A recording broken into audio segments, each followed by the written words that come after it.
Hey there, Jeremy, king of the trash, screaming about woke while running from yellow flash, flagging down critics when they spill the tea. Concito got you felted, now you're spinning free.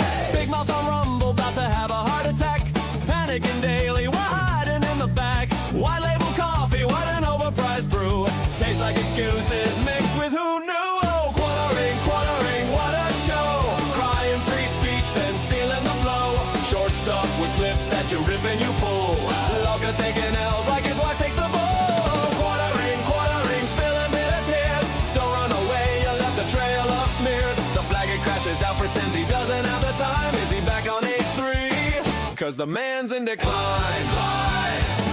Used to roast the cuts, now the mirror's your foe. Leak DM showing that scorched earth glow. Family this, family that, but you slip and you spill, doxing yourself while you pop another pill. Geeks and gamers, nerd routing too, even Rumble's boss got an eye on you. Channels tanking, subs running away, blame it on haters every single day. Oh, quartering, what a show, crying free speech, then stealing the flow. Short stuff with clips that you rip and you pull, Loco taking L's like his wife takes the bull. Quartering, spilling bitter tears, don't run away, you left a trail of smears. The flag it crashes out, pretends he doesn't have the time. Is he back on H3? Cause the man's in decline. Hey! Goes to the bearing after talking so big, now the whole scene's calling you a scared little pig. Mass flagging clips, yeah, you're burning it down while your views hit the floor and your reps in the ground. The Hydra keep laughing, the community's wise. Rumble CEO saying you telling them lies. Scorched earth threats and you delete after you send. By the way, Jeremy, how was your weekend? Life's so unfair for poor dead air chair. Free speech grip biting you in the cook chair. 1 minute hero, next minute clown, crashing out hard when the truth comes around. But hey, keep grifting, keep selling that blend. The drama's your fuel till the bitter end.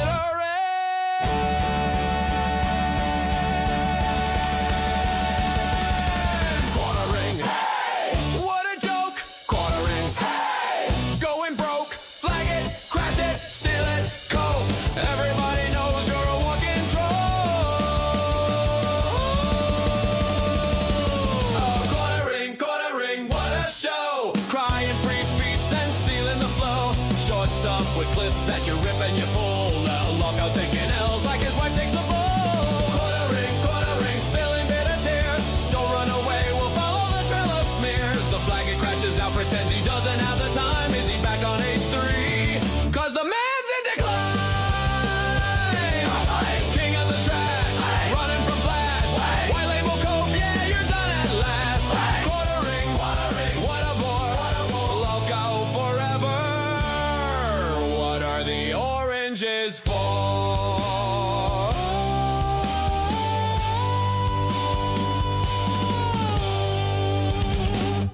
Hell and howdy, ladies and gentlemen.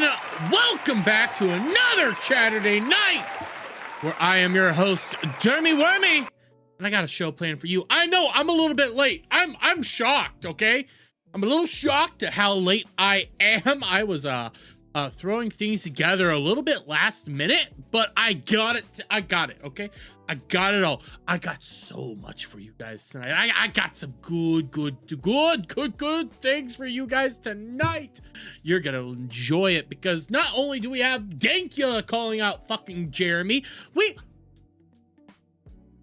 I was not expecting to get any real things. Like, if I actually talk about clips that happened over the past couple of days with quartering, there wasn't a whole lot, but what there is with the quartering over the past couple of days is holy shit, guys.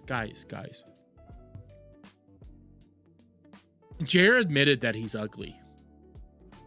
Like Jer openly admitted that he's ugly, and not in a good way. Like, he compared himself from Meg from Family Guy. That's one of the weirdest things that I saw today. But we also got Jer literally crashing out and trying to act like he's above all the content creator drama bullshit when he himself is like still doing it. Hey, here, I forgot to pull something up. Let me get this pulled up while I think about this, because he still did it.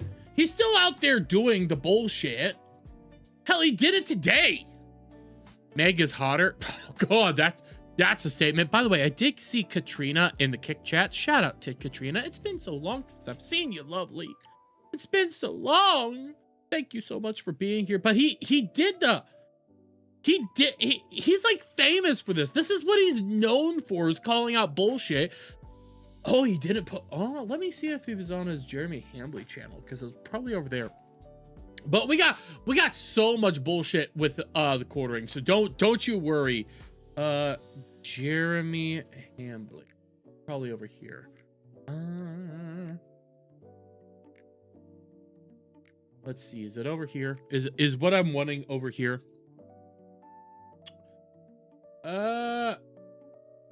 No, it's not. Ooh, he was really retarded. Wow, he did it. So we will have to go into at least that function of yesterday's stream, because he did it. He tries to act like he's above all the drama and bullshit out there. And then in the exact same stream, he starts attacking Candace Owens again. So, and by the way, I have no love for Candace Owens or anything like that shit, okay? I don't care about that bitch one way or the other. But you can't act like you're above it all and then in the exact same stream, go after her. Like you can't have both ways. But then also, we got a DSP thing. So I've been wanting to cover something from DSP that I did see earlier. Earlier in the week. It's over on Memeology's channel, where there's a volcano crash out of some sort that I'm really curious about. But also, people got him, I believe this is from today, literally losing his shit over the casino. Like, just straight up losing his mind over anybody out there who likes the casino. And it's kind of fucking weird. And I see Kipcast go double barrels in is kind of bonkers. I always do it. Always do it. Always, always, always do it. I'm stronger than so many other people. But also I have a serious addiction, so there's that. What the fuck is in my beard? Is that the light, or is that like a fuzzy? What the fuck is this? It must be the light. Okay, it must be the light, because I have grabbed my beard so many times now and nothing's coming out, and it's bothering the shit out of me. You know you don't eat them, right? Yes, I know I don't eat them. I always spit them out. I'm smarter, okay? I'm smarter than that. Also, okay, also on the bane of topics, I haven't talked about this fat fuck in a while. I know, when I say that fat fuck, you guys are probably sitting out there wondering, man, there's just so many fat fucks that he talks about. Who could he be discussing at all? No, I'm talking about Ethan Van Sciver. Yeah. We got some Ethan Van Sciver news to talk about. We got, oh, baby, we got some EVS news. I'm so excited for this one.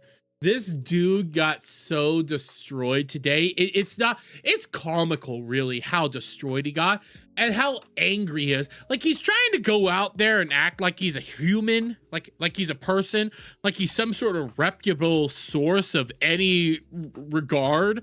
Like, people should listen to him.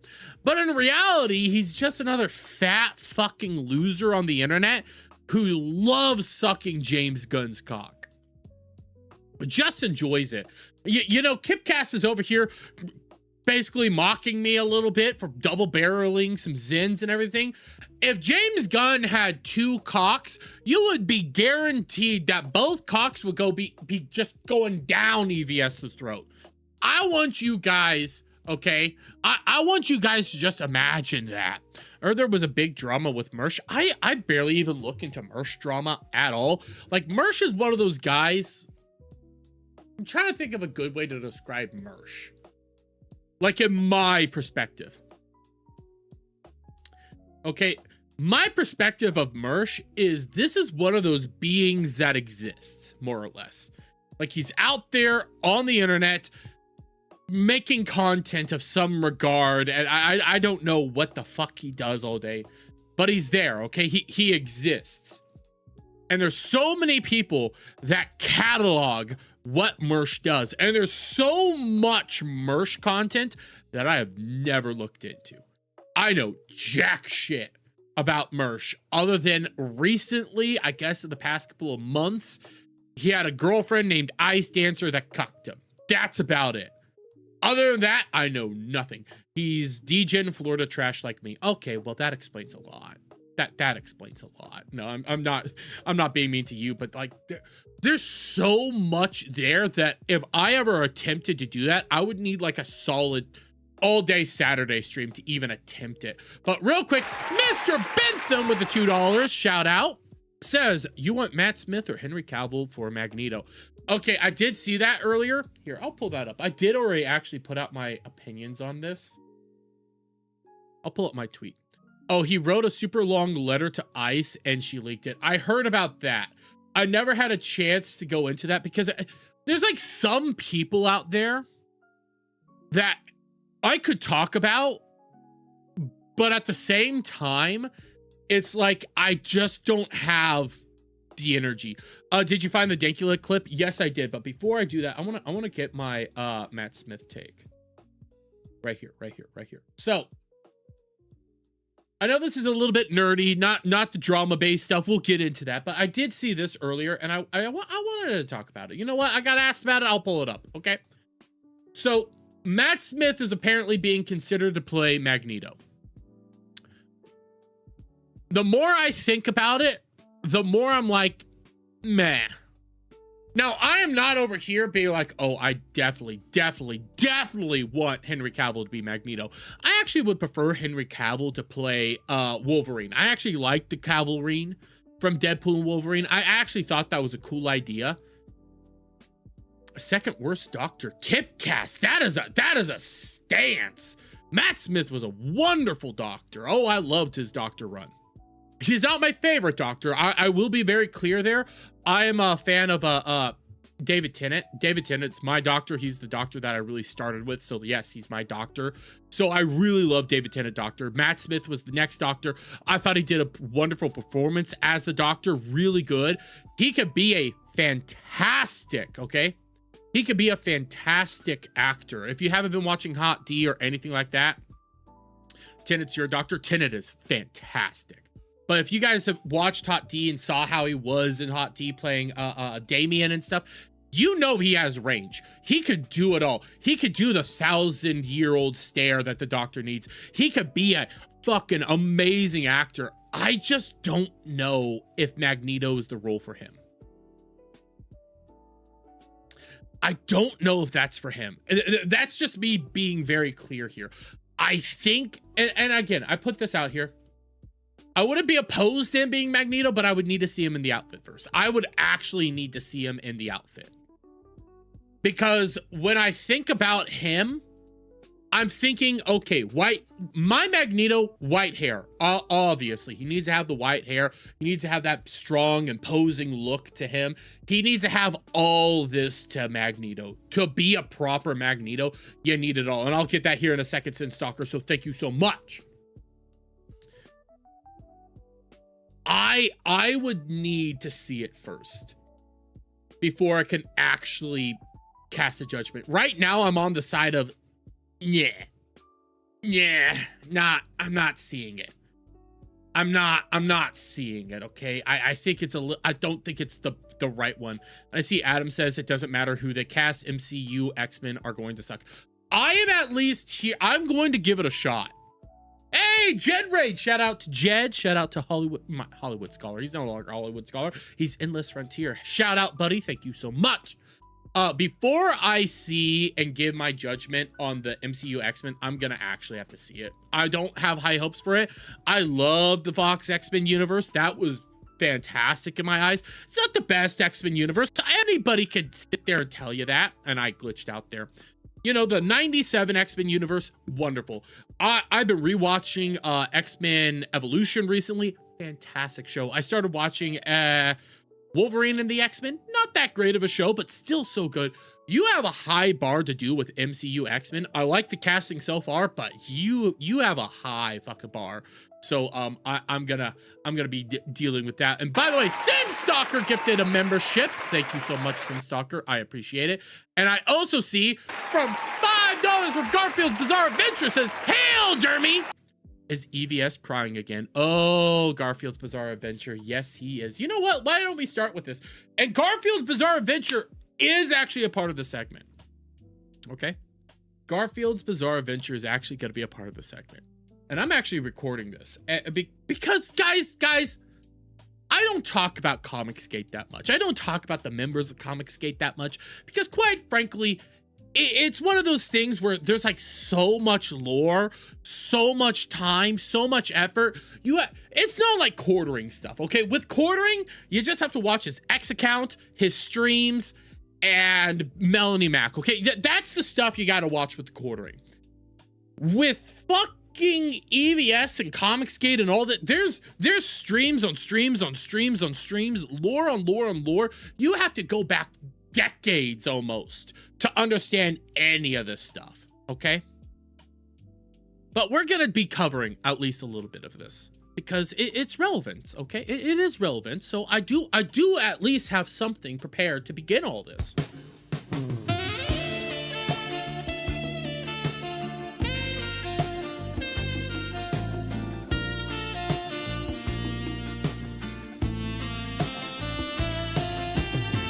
I'm probably gonna get copyrighted for that, but that's how we're gonna start this off because motherfucker, EVS he is one of those locales that has like eras of lore, eras of constant shit. And yes, right now EVS is somewhat relevant because if you guys aren't aware, there's a show out right now called Lantern.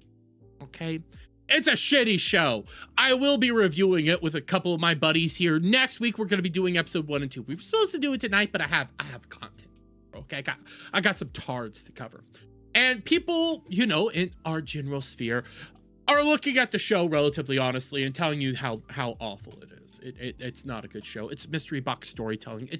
It's garbage. They butcher characters left, right, and center. This is the first outing of Hal Jordan within the DC universe as is, and quite frankly, they kill him off in the first episode. This is your brand new fucking place, okay? This is your brand new Hal Jordan, and he's already lame, disheveled, drunken loser that literally just is lonely, okay? He's awful. And then Jon Stewart, what they've done to Jon Stewart so far is atrocious. He's a granny lover who doesn't drink on the job but will fuck on the job, misuses the ring already, and simultaneously is a soy boy.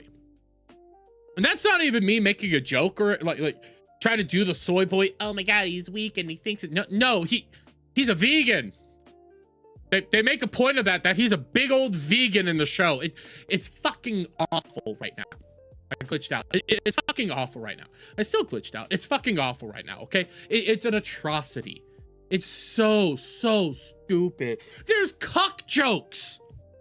Literal cuck jokes in it, but that's besides the point, okay? People are ripping it apart. Yes, it's doing wonderful right now, but people are ripping it apart, okay? And EVS is so upset about it. Just shut the fuck up. Yeah, because EVS loves the show. He adores it. Oh my god. Like I said at the beginning, if he could, he would double barrel James Gunn's schlong all live long day. Because if you guys aren't aware of EVS, okay? If you guys aren't aware of this dude, he at one point in time worked at DC Comics, okay? Yeah, he worked there. He ended up getting fired because he was always shitty on his actual like dates and stuff. He was always turning content in late.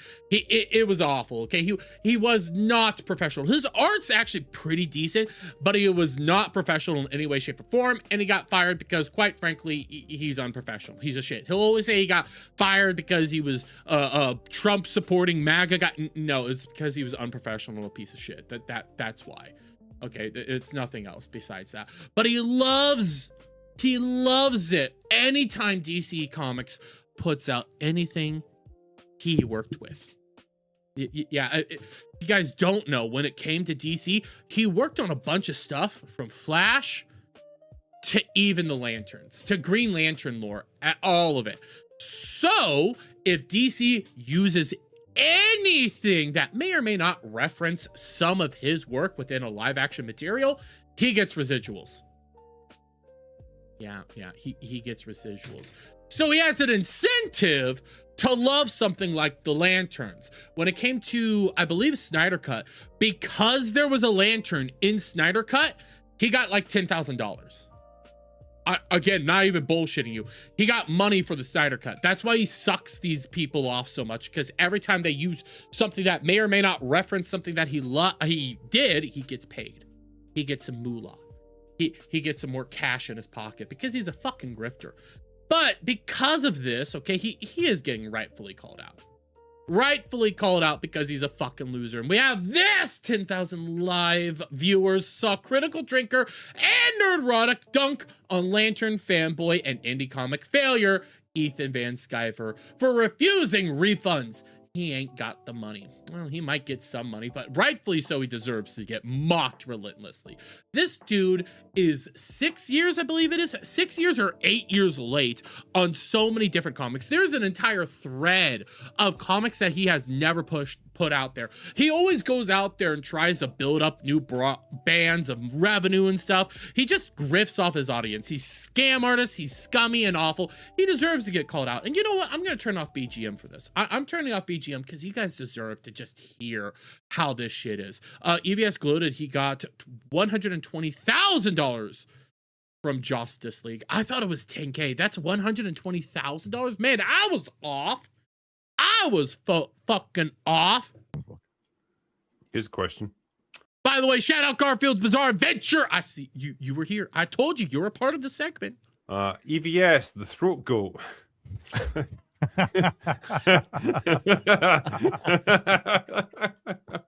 You gotta love it. You gotta love it when you have just that aspect of it and everybody's laughing at it.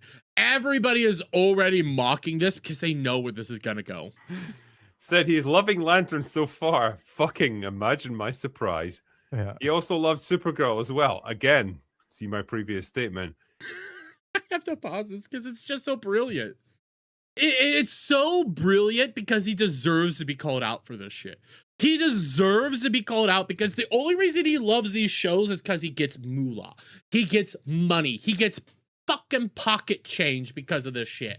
That's the only reason he loves this shit, okay? Outside of that, there's nothing, okay? He's a fucking scumbag. He'll take the opposite of whatever position you guys take. On a No. Actually, I'll push back. But like I said, it's not because he's taking the opposite position. He's just doing it because he gets paid. side note, Rainbow the Brute is 6 years late. No refunds. No refunds. Yeah, he ain't got the money. But Of course he doesn't. Again, he only runs campaigns to pay bills. He's not putting out comics, okay? He runs campaigns to scam his audience into comics that you may or may not get ever. Okay, you're never gonna get it. Actually, get it through your head. You're never getting a single one of these fucking comics in your goddamn lives. You gave him money for a fucking comic. It ain't hitting your fucking desk anytime soon. How long did it take for him to get fucking Red Planet out or any of those Cyberfrog comics? Like, it was only recently that he actually put some of the shit out there. It's the shittiest thing that he has to do. EVS has the easiest job on the internet and somehow managed to fuck it up. Quite literally, all he had to do was put out fucking streams, make comics, and go. He was making millions. Literal all sorts of fucking money was coming into his pocket just because people wanted his comics, and he couldn't even fulfill them. Now he's fucking running Ponzi schemes over and over and over again. It's stupid. asked for one anyway at that point. 6 years. My God. Yeah. Is he trying to compete with George? Maybe. I ordered that book. I did, to my shame. Yeah, George didn't make like a buy my book and I'll give it to you eventually, Right. though. Yeah. Like, I guess Real quick, Garfield's Bizarre Adventure has some of the info for me right here in chat. It says Cyberfrog 3 Red Extermination isn't delivered yet. It was supposed to be delivered in 2024. Wouldn't that... Well, question for you, Garfield, okay? When did that comic begin its campaign? When was it began? And it was promised in 2024. Is that a year length? What is it? Okay, what is it? Real quick, Frostfig with $2 says EVS is loving lanterns. Why is it not surprising? It never surprised you. the problem is as well, like before. George actually produced good stuff. Boom! fucking killed. Fucking drinker from the top goddamn rope. Look at that shit. Out of nowhere, Drinker goes like, yeah, but George puts out good shit.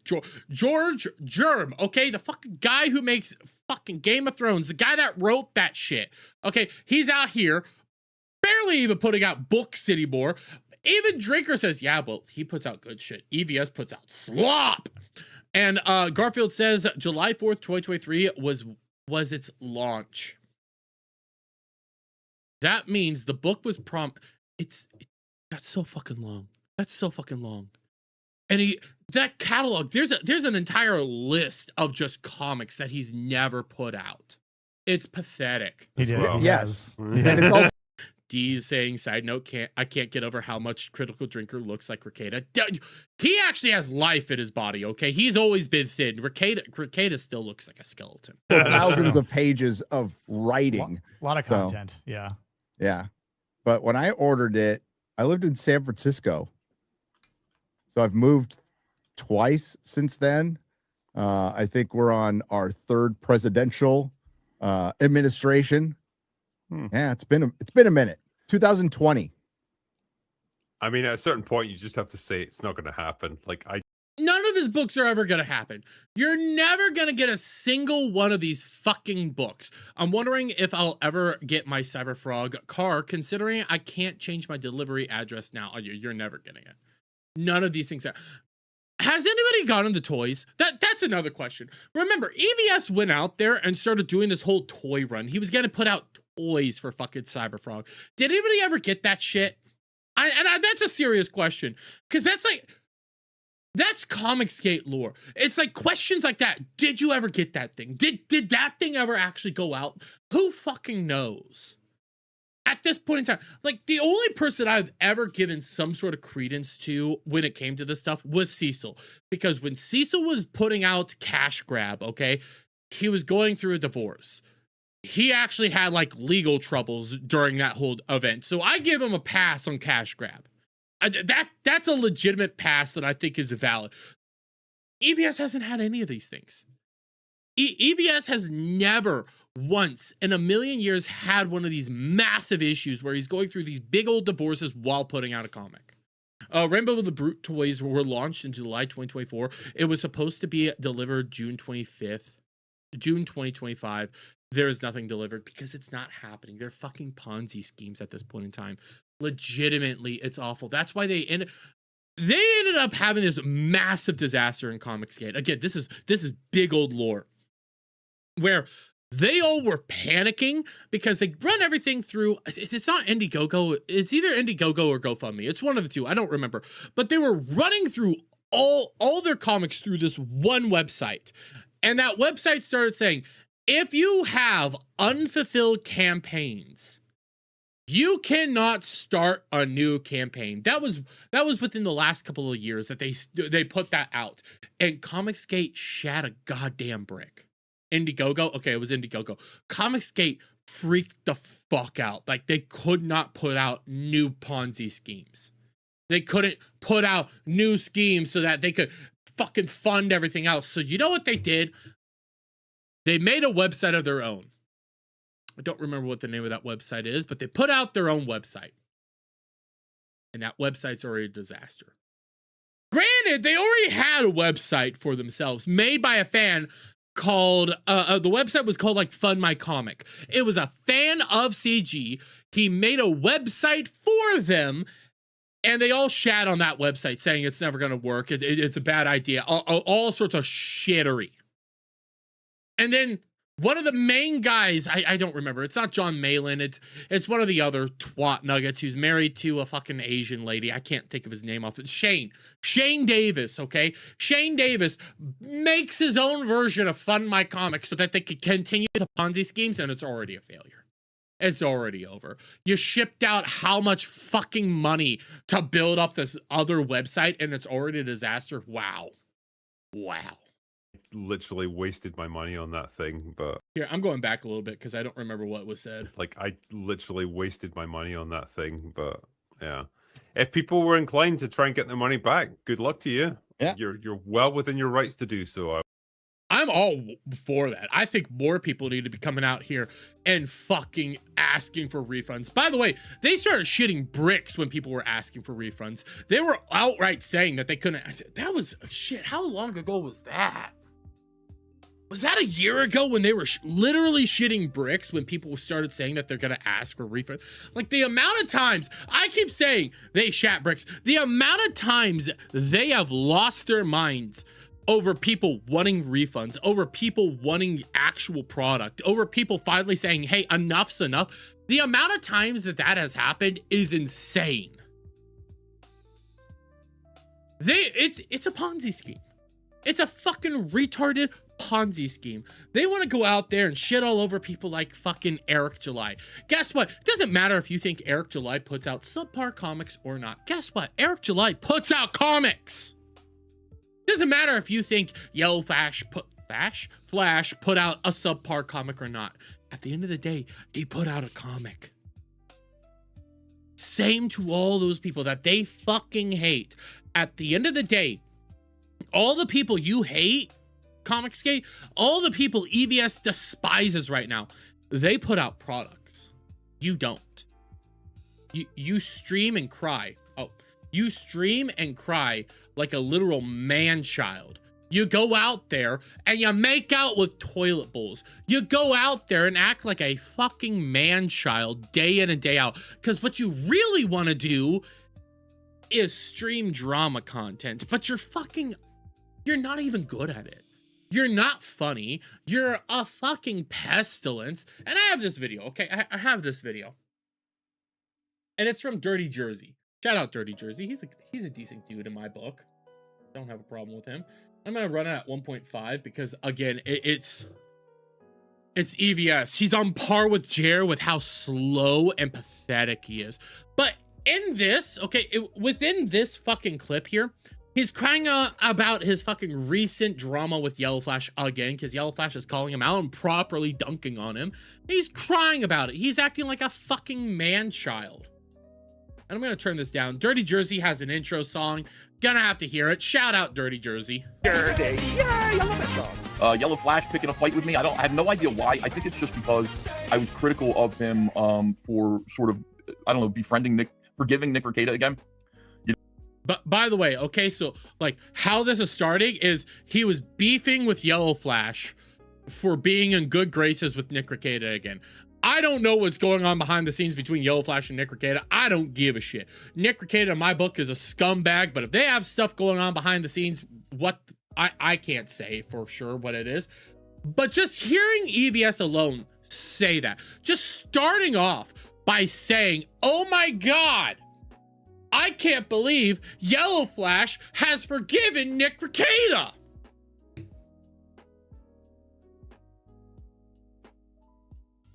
Guys, Ethan was one of the people literally defending Nick Rekieta.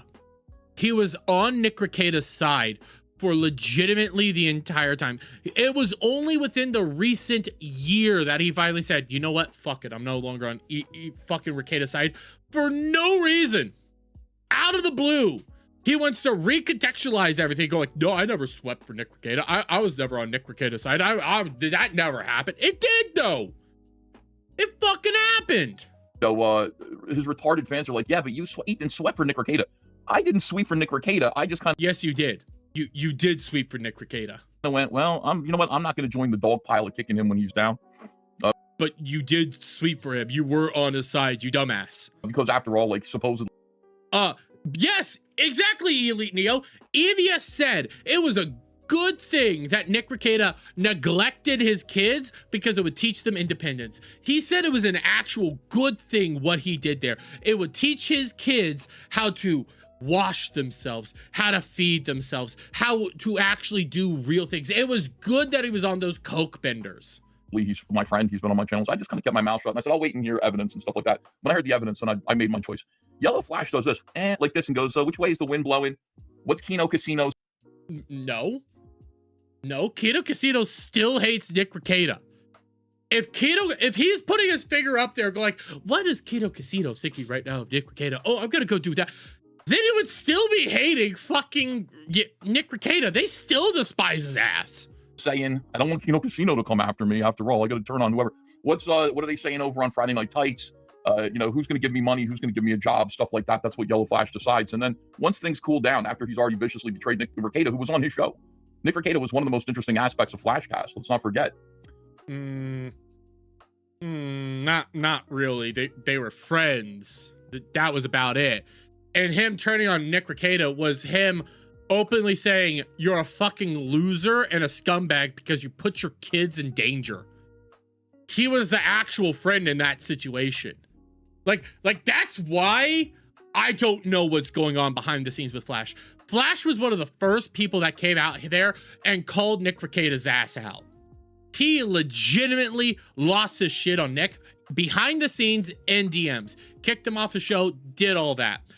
DMs got leaked. Everybody saw what Flash said to Nick because Flash confirmed it.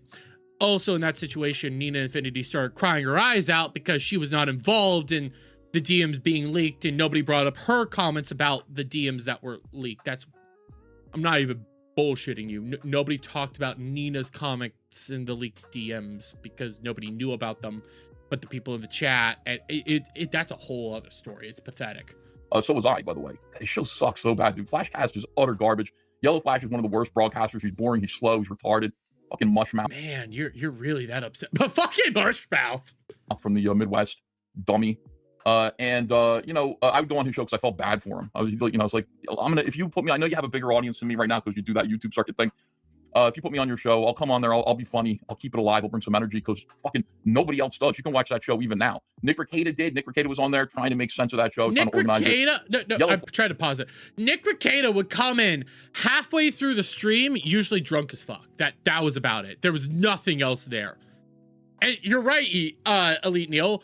Ethan begged Flash to be on his show. Everybody wanted to be on fucking Flashcast. Flashcast is still a damn good show. Flash is like, I guess some of my fans are like, what does this say here? Hey, Flash, if you're going to talk shit about Ethan, he's talking shit about me because the only reason is because, like I said, this guy forgave Nick Rekieta because it was safe to do so. All eyes No, it wasn't. What the fuck are you even talking about? are on Jeremy Hambley right now. So he's like picking on Jeremy Hambley. He was sucking Quartering's dick. I don't want anybody to forget. No, he wasn't. He was never sucking Quartering's dick. That, like, when I was going after the Quartering and calling the Quartering a fucking, like, internet spurg who wanted to, bring on Frost or whatever her name was to get a little bit of clout, elevate. Yes, that did happen. That did happen. This fucking feminist lesbian to, like, some sort of position of infamy within the what's left of the Gamergate community. I said, Jeremy, fucking leave it. Stop it.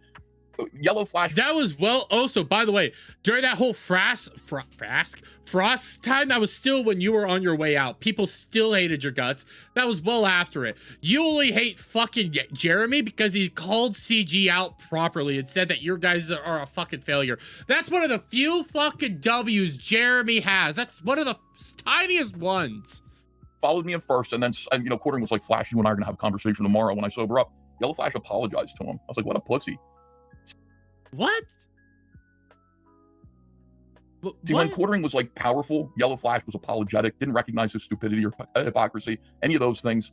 It's only like he didn't call him out. No, not a lot of people called him out. Everybody knew it, but not a lot of people did because he was fucking nobody. He wasn't doing anything dangerous or anything like that. When somebody's in power, Yellow Flash fucking grovels to them. And then, the minute that it seems like maybe there's blood in the water, that's when he attacks. He's such a fucking pussy. Hey, Flash, you're going to talk shit about Ethan. At least do it without blocking him. Why are you so afraid of him? And he says, because he's an annoying fat retard that I don't want to interact with. That is some cope. It's not that. That's not cope. That's just the truth. I have Ethan fucking muted, by the way, because he is a fucking pathetic loser. He comes in my chat from time to time. He'll come into my chat, try to act like he's somebody, and I just go like, nah, you're a fucking pathetic loser. Bye. You could show up in my chat. You could try to get my attention, and I'm just gonna look the other way because I don't fucking give a shit. Complicated. Now I am annoying and I am fat, but I'm smarter than Yellow Flash. My IQ's got to be twice his. Twice his. You're not smarter than Yellow Flash. Think about this, okay? Think about this. If you were smarter than Yellow Flash, you'd still be in good graces with a man that's actually putting out comics and being successful. If you were actually smart, you would have never lost your shit on fucking Eric July and you would be a part of Ripasend and putting out all these comics and have this massive audience to actually sell comics to. Think about that. You would be a part of that international deal. You'd be in Walmart. You'd be all over the place. You would actually be successful. But you're not. You bit the gold. You shot the golden goose, dude. You're fucking retarded. And Yellow Flash is pretty fat too. He's lost a lot of weight. See GA BTR, who I don't know who this is, but it's like you don't want to interact with him because you're scared he'll own you in an argument and you can't stand to be made fun of. And that is true. He'll sit there and he's got to duck and hide behind certain individuals. Look at Dermy Wormy reposted this. Dermy Wormy is like Yellow Flash's little fucking toady now. I love that. What? Why am I being... What the fuck is that about? I did... Full disclosure. Full disclosure. Didn't even fucking pull this up. Didn't watch it beforehand. I just knew this was...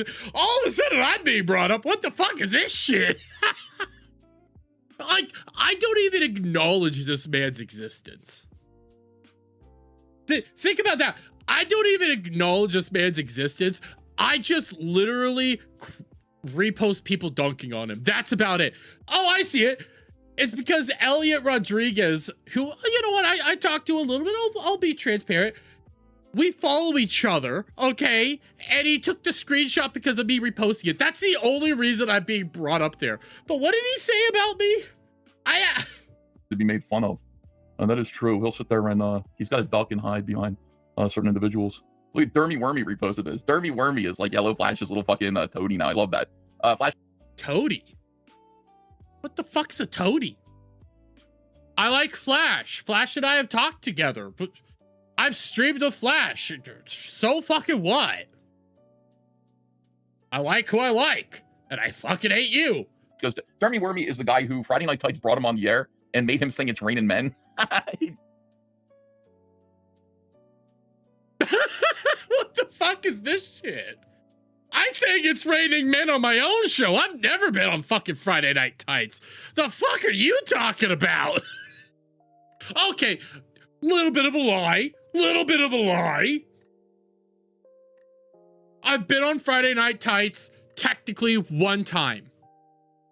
Last Friday when my thumbnail showed up on Friday Night Tights. Other than that, never been on the show. Never been on the show. Might be on someday. I fucking don't know. I don't care. I'm not one of those guys that's out there go like, oh my God, Neurotic, bring me on. Oh my God, Flash, bring me on. Jeremy, D-Day Cobra, Jeremy, bring me on. I'm not that. I've always had the position of that's rude to ask anybody to go on their show. I find it to be rude if I ask for that. They have to invite me. That's not me big timing them. That's me showing respect that the only time I would ever go on an F&T Geeks and Gamers anybody's show is if they come to me and say, hey, would you like to come on? That's me just showing respect. That's not me trying to be like, they have to come to me because I'm that big of a deal. No, that's just me being a nice guy. Did it? Dermy Wormy's like, okay, guys, I'll sing It's Raining Men, hallelujah. No, I got paid $20 to fucking sing that song. Shut the fuck up, dude. I fucking did that shit. I did that shit for money. If you want me to. That was hilarious. $2,000 and I'll unblock him and stream with him. Yellow Flash says. So he wants to be paid $2,000 to unblock me and stuff. I'm not even involved in this. Like I'm perfectly okay with Yellow Flash blocking me, talking shit from behind a block. You know, it's okay. Non-negotiable. That would make it worth it for me. Unblocking him brings more retards like you into my notifications. How would that happen? How would unblock? Because you're a fucking loser. That's why you start reposting it, but you start freaking out all the time. It's not worth it. Me bring more people into your notifications. I didn't talk to you when I wasn't blocked. Like I didn't speak to you. You were always sending me messages. We went to the That's not true. That's not true. DM threads. It was always Yellow Flash talking to me.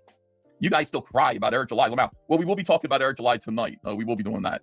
And laughing at Eric July and his current video, which I mean a lot of people sent it to me. I would have made Why? Like what? Think about this. Why fucking freak out this much over Eric July? I don't get it. I've never understood it. The dude's putting out comics and being successful at putting out comics. You guys aren't. You're little ankle biter losers. I don't get it. This show all Liam. It would have been Liam centric. Liam's videos have been so off the wall for the past like couple of weeks. We would have gone over that, but I guess we got to talk about Eric July too. Just go after Liam. I would suggest not doing that, but that's my first and last offer for $2,000. I will unblock him and even give him 1 hour of my time on his channel. I mean, there's a whole fucking conflict happening between me and Yellow Flash in Yellow Flash's head. All right, so I just said, you know, ask him how much to suck my dick. And I think that got back to him too. That's irrelevant. None of that matters. Here is. I see somebody in the chat saying I'm dumb for not knowing that because fucking you losers out there think Eric July is a DJ. Eric July puts out comics and is successful. Okay, he's not out there doing well. He's not out there doing this.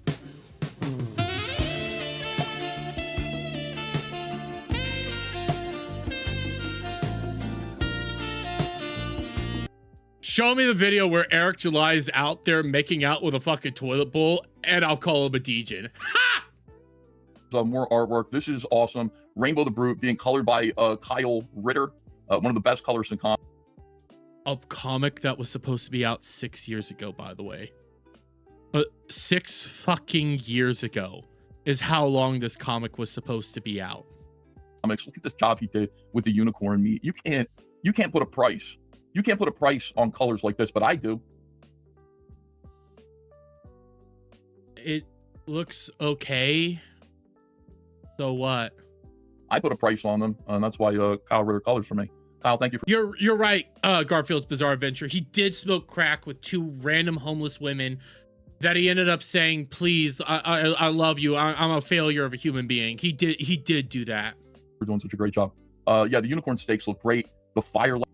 I wish damn. Oh, what? John Malin would do his tag heist book, because talking shit and just creating things off the cuff and then making them happen is what Comicsgate's all about. The Marshall Harrison.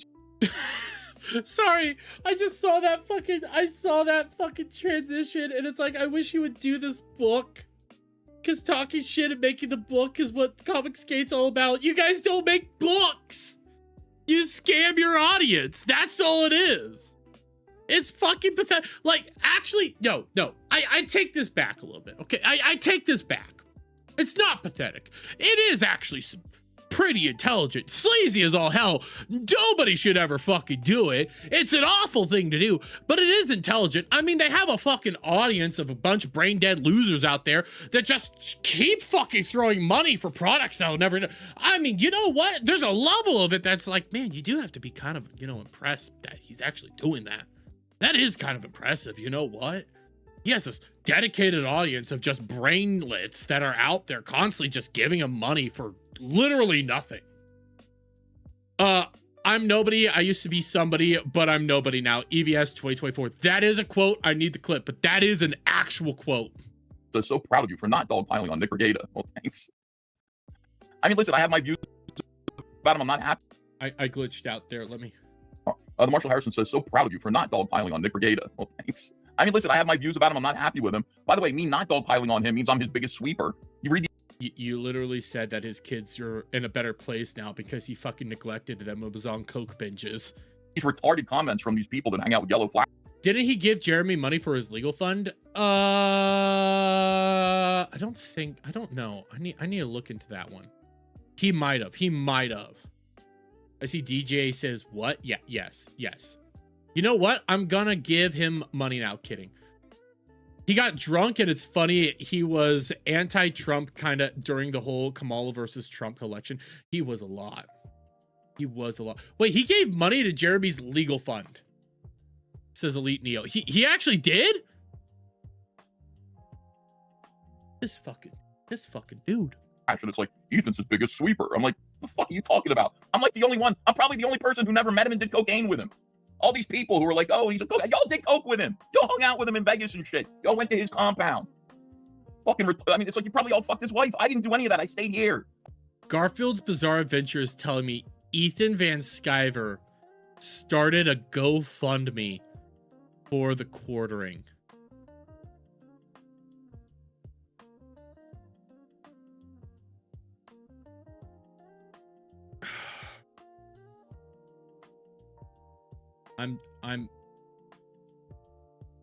playing this. I know. No, I that's know. the wrong one. That's Broke Boy. God damn it. I wanted Brain Broke.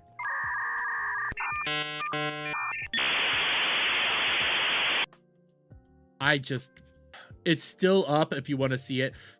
Garfield, yes, I want to see it. I want to see that. I need to find that.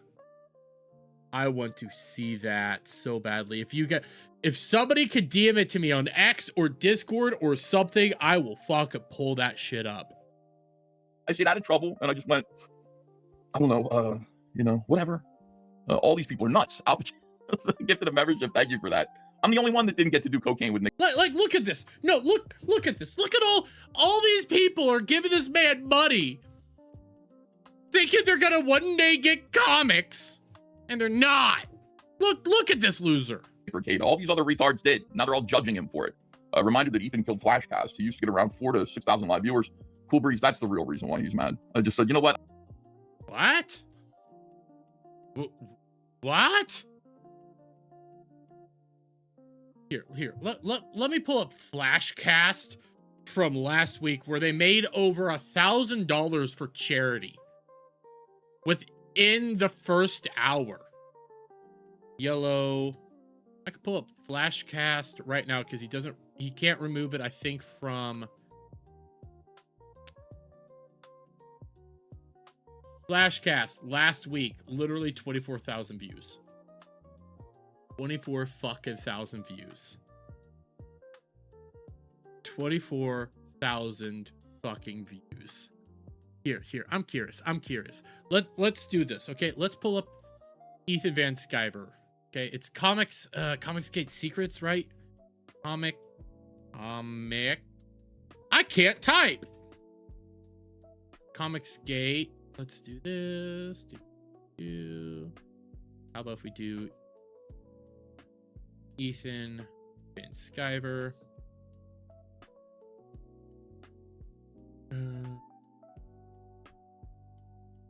Let's see, okay? We saw what Flash was doing with 24,000 views. Oh, dude. You know what? I'm pulling this up again. This is sad, dude. This is sad. Realize, okay, the numbers I'm about to show you, these are Rumble numbers. Rumble numbers are always low and kind of shitty, but these are Rumble's numbers, okay? 24,000 views for fucking Flashcast. Bro, 10K. 10K, 3.2K, 8.2K. Bro, these are shit numbers by comparison. And this is Rumble. Flash has a fraction of the viewership over on Rumble. What the hell? What the hell, man? I've been giving you Saturday night to yourself for long enough. At this point, I'm gonna give you some fucking competition. And I You were doing this for competition. Realize, okay, he started doing Trashcast same time as FNT. He started doing fucking Trashcast same time as Flashcast. He started doing that a while ago and quit because nobody was watching him. put Trashcast on Saturday night against him, and I'm not out to take your whole audience, but I am going to take a bite out of it. Not, there's going to be an option now. You don't have to just go listen to Yellow Flash drone on about nothing while he drinks, and his guests all look bored and confused and a little nervous. Now, I stream sometimes at the same time as Flashcast. I don't care. You found the GoFundMe? Did you tag me on X? Because I know you love to tag me on X, which is super appreciative. Either DM it to me, tag me. Ooh, what is this? What is this? Fuck X. Here, found it. Oh, Melts Oranges also sent it to me. Let me double check because I know, fucking. Okay, it's not gonna do it. Okay, I've pulled shit up like this before from GoFundMe and it has doxed me. It's retarded. Jeremy for justice for Jeremy Hambley. Does it tell me who made it? Ethan Van Sciver for Jeremy Hambley. It's literally still up. I could donate now. Who got this money? Who got this fucking money? Did this money go to Jeremy? And it says it right there. Ethan Van Sciver for Jeremy Hambly. Do you get a gold star for teaching me this? A little. Yes, a little. Like, dude, you can't be out there literally fucking go like, oh, Flash used to suck Jeremy's dick. You're literally still raising money for him. Now you can watch Trashcast on Saturday. When was this made? Here, I'll pull it back up. When was this made? This was made May 8th, 2019. Updates, Jeremy No, that was the update. When does it tell me when it was made? Organizer, Ethan Van Sciver to Jeremy Hambly. Created August 3rd, 2018. Emergencies.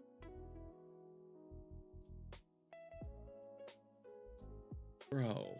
Nights, that's tomorrow as well. And I'll take a bite out of his audience. We were getting 3,000 people from him for a little while. Must have scared the piss out of him. And now, like, I think we're still getting 12 to 1,400 people watching Trashcast on a Saturday night. And he's way down, man. He's around like 1,800 now. So. Not true. Not true. But pull up the numbers.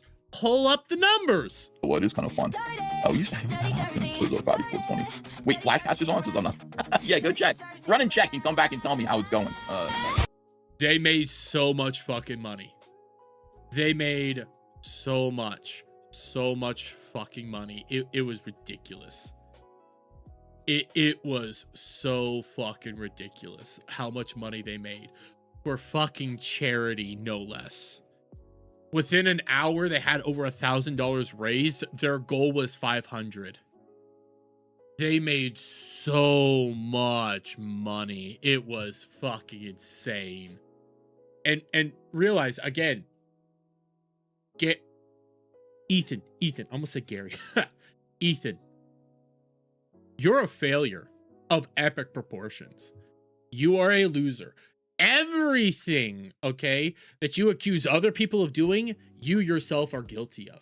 You cry like a fucking man-child daily. And the thing is, I'm over here talking about him. He's gonna take this, he's gonna put it on his fucking show, and he's gonna cry about me roasting his fat, flubby ass. At the end of the day, Ethan, I've never scammed your fucking audience for goddamn money. I'll call out whoever the fuck I want to call out. And you're a fucking loser. That's it. Like, every grifter knows you gotta deliver something. Exactly. You gotta at least give something to the audience. If you don't give something out there, a little bit of crumb, it all comes crumbling down. And he doesn't even do that. I see Adam's talking to somebody. It all started when he got, oh yeah, the gummies and all that. EVS trying to punch down on you only gonna get you more exposure and views. That is true. That is 100% gonna happen. He'll have some little sad losers coming here for a little while, and I'll be over here like, I don't fucking care. I'm just gonna, who gives a shit? Like literally, who gives a shit? Comicsgate is a fucking Comicsgate is a literal den of losers, fucking degenerate freaks of nature. Reminder, Mandy Summers, for instance, the fat cow that she is now. Mandy Summers is only where she's at because she offered sexual favors to people. And I'm not even making that shit up. That's an actual thing. Those DMs leaked. Ethan has entire shit. Like, there's entire documentaries going over aspects of Comicsgate over the years and just pointing out how fucking, like, Mandy Summers was a fucking whore and only got where she is because she was willing to send people titty pics and sext with them. And they all protect her. Oh, you can't call her out. And yet they lost their shit over a group of people going to a nightclub that they ended up saying was a sex dungeon. Oh my God, it was a sex dungeon. They're degenerate losers. It wasn't a sex dungeon. It was a nightclub. Mikey No More's docs on Comicsgate are peak. Did he ever fix his channel stuff? I miss watching his docs on YouTube. Did that ever get fixed? Does he have a new channel that I could do that on? Because I would love to do that. Mandy's two-finger inserts. EVS admitted that Mandy and Kyle Ritter situation was real when he was being recorded. Yep. It was just a run of the mill goth club. Yep. Yep. And I'm actually friends with people like Vaughn, okay, who was a part of that whole goth club incident. No, he was one of the people that got evicted from Comicsgate because of that shit. I'm actually friends with Vaughn, and he told me the whole situation. I learned a lot of shit. I learned a lot of shit because of that.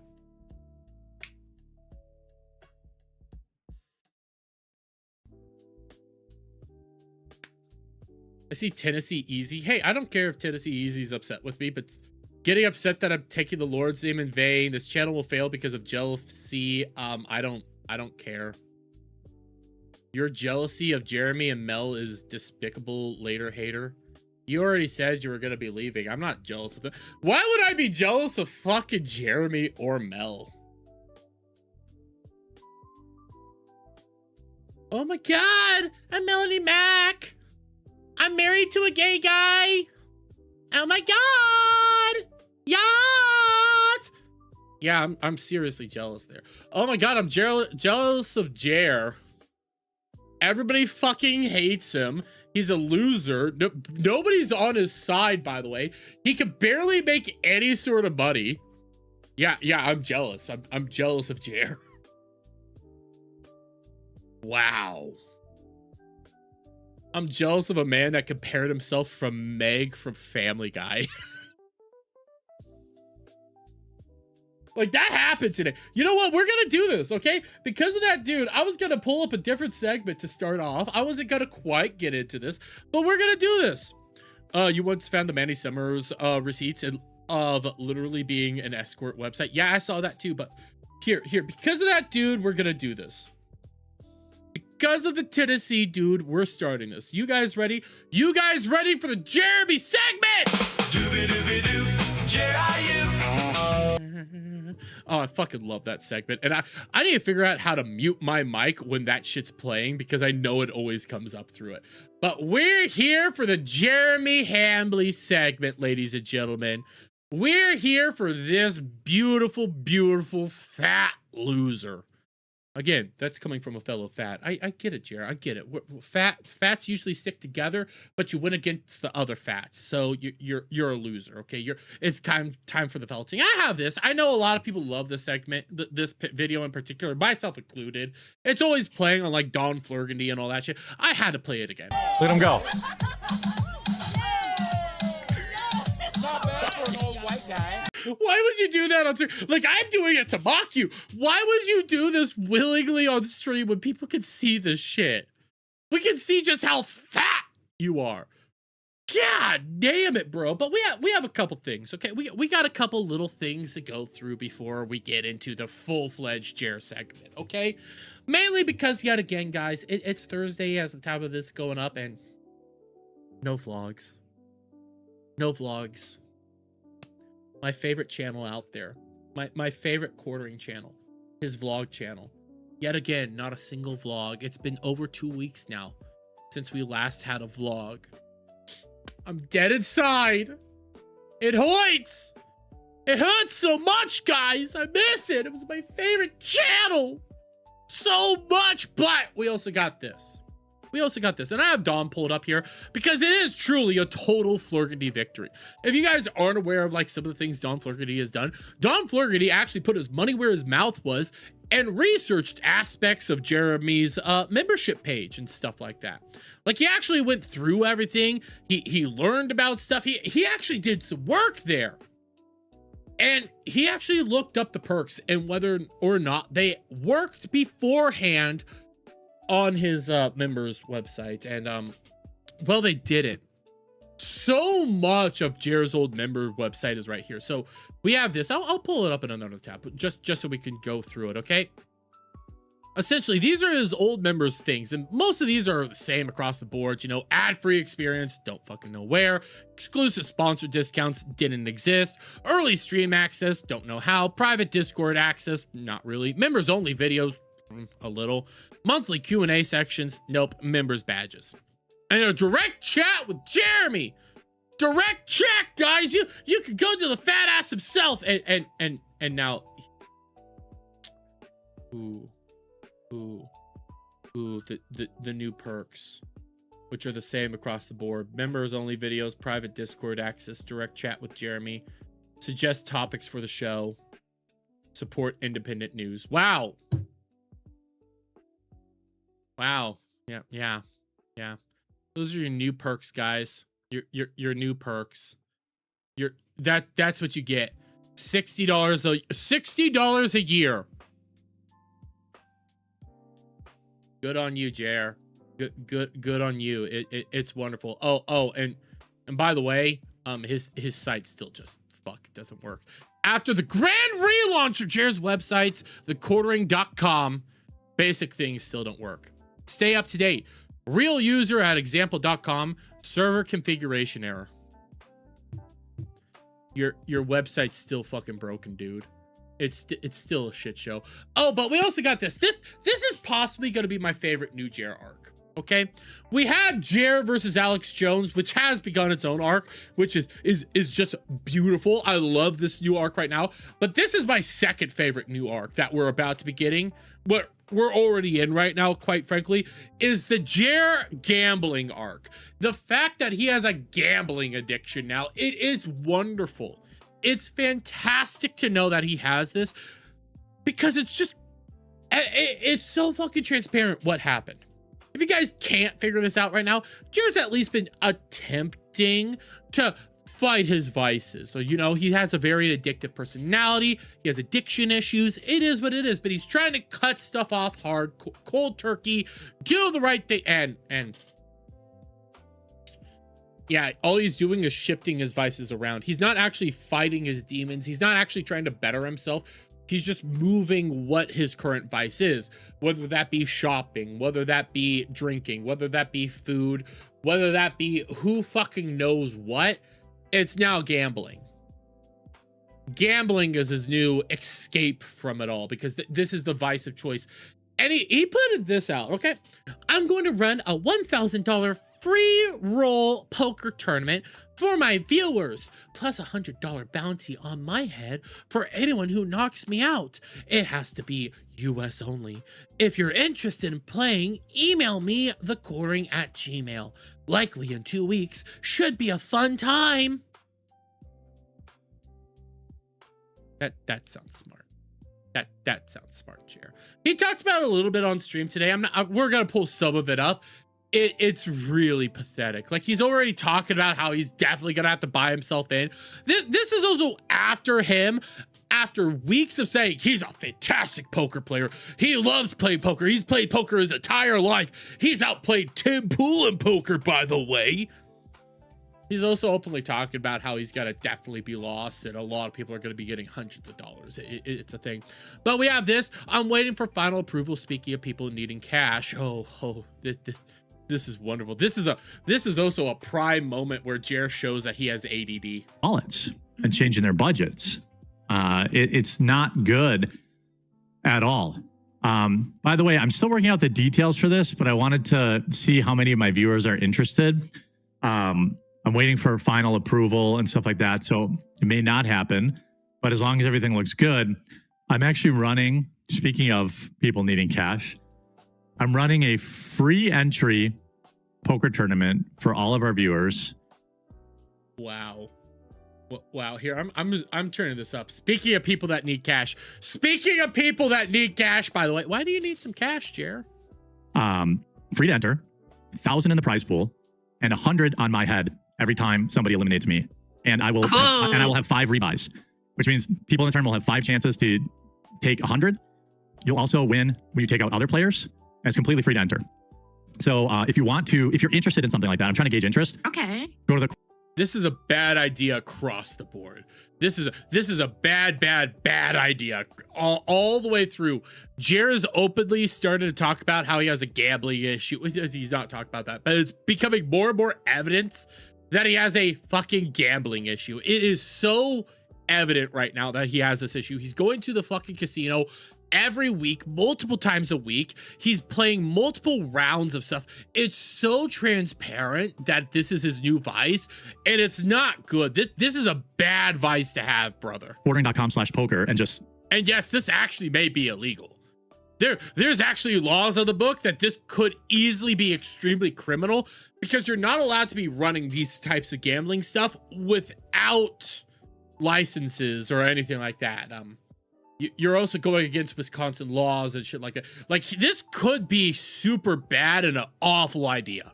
I'm here for it. Go on ahead, dude. Go ahead. I'm speaking just a couple, facts of how bad this is going to be. But you know what? Content-wise, go for it. Do it. put your sign up. And if you're interested in playing, I think we'll have to do the tournament like a Sunday night or something like that. But Sunday night casino. That's right, guys. That's right.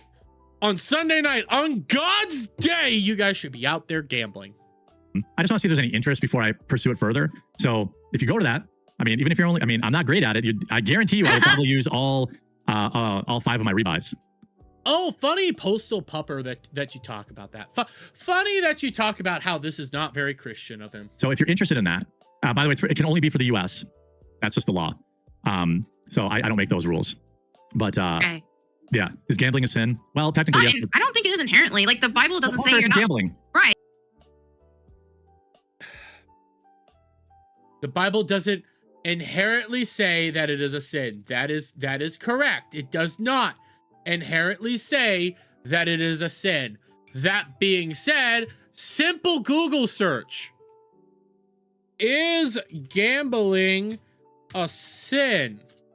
Question mark. I misspelled some words, but shut up. The Bible does not explicitly forbid gambling, but major religious traditions teach that it can become sinful depending on your motives, your frame of mind, and how it affects your life and others. Catholic teaching, which I happen to be a Catholic, the Catechism of the Catholic Church states that the games of chance are not evil in themselves. However, they become wrong if you risk money you need for basic living expenses or your family, or if the habit takes control of your life. Protestants, many church groups and leaders view gambling as spiritually dangerous. They urge it relies on greed. I'm probably butchering that. Relies on greed, the desire to get rich quickly, and a get something for nothing mindset, which clashes with teachings on honest work and stewardship. General Christian I can't say that word. Most believers agree that casual, low-stakes games with friends are harmless fun if kept in check. But high-risk betting can quickly cross into the sin of adultery, covetousness, and destructive addiction. So is it a sin? Technically, yes. It is a sin. It's an act to be avoided. It is bad. And mind you, I see people saying Jer is a fake Christian. Mel's defending the action. Mel's defending the gambling. No, Bible thumper here, but I believe greed is one of the 7 deadly sins, says Elite Neo. Yes, it is. It's as long as you're responsible with it. I personally don't think that gambling is inherently a sin. No, I don't either, but also I don't consider poker gambling. So Right. if you're interested, Poker's gambling. If you're betting money, you're gambling. Simple enough. Doesn't matter if it's a game of skill or whatever. It's gambling. in that, just go to thecording.com/poker. And I think if it gets approved and it looks good, then we'll run the tournament in like a week or two. You should try to get the fat electrician on your show. Could be very interesting. Games of chance, poker is gambling. Disagree. I won't go down that road. It is gambling. It doesn't matter. It's still gambling. You are attempting to get more money. Doesn't matter if it's skill or anything like that. There is an element of chance to it. I glitched out a little bit. That still exists. It's technically gambling. If you're not playing for money, you're playing just for fun, not gambling. But if you're putting money on the table, there's gambling elements to it. Yes. It isn't. The best poker players in the world have never win because there is strategy. Yeah, there's actual strategy. There's not, if you're just like pull the wheel thing, then that's just all the chance. But if it's poker, yeah, like, well, I don't know why I forgot what that thing was. The slot machines. machines. Yeah, that's gambling. That's gambling. But poker does take some skill. Yeah. Yes, and there's also an element of chance to it. You don't know what cards you're going to be getting. Yeah, it's. I'll tell you this: every tournament I've ever won, I haven't had the best cards the entire way. Right. Like you have their strategy to betting, their strategy to when to know to fold, when to bet, how much to bet, the odds of the cards coming out of the shoe, knowing what. I mean, this is not. It's not. I mean, we can agree to disagree if people think it is. That all sounds like gambling. Like just because there's elements of chance, risk, who knows what, that's still gambling. That poker, I hardly know her.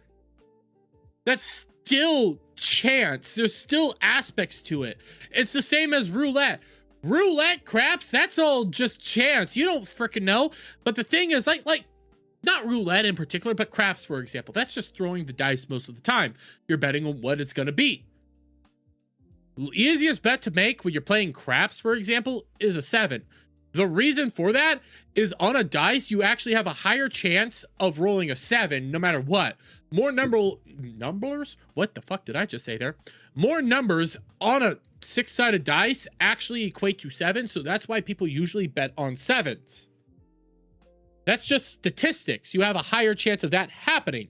That's still skill and strategy, but it's still gambling. It's chance. You don't know what's going to come up there. And I see people already saying it, numblers. Yep, I said it. It said it. It's just like, how did I say it the other time when it came to garlic butter? It was like barlic gutter, something like that. Dermism, yes. But if you think it is, you don't want to participate, that's okay. I just thought it'd be a cool way for all of us to hang out. And then for people who aren't participating, if everything goes good, I'll stream it.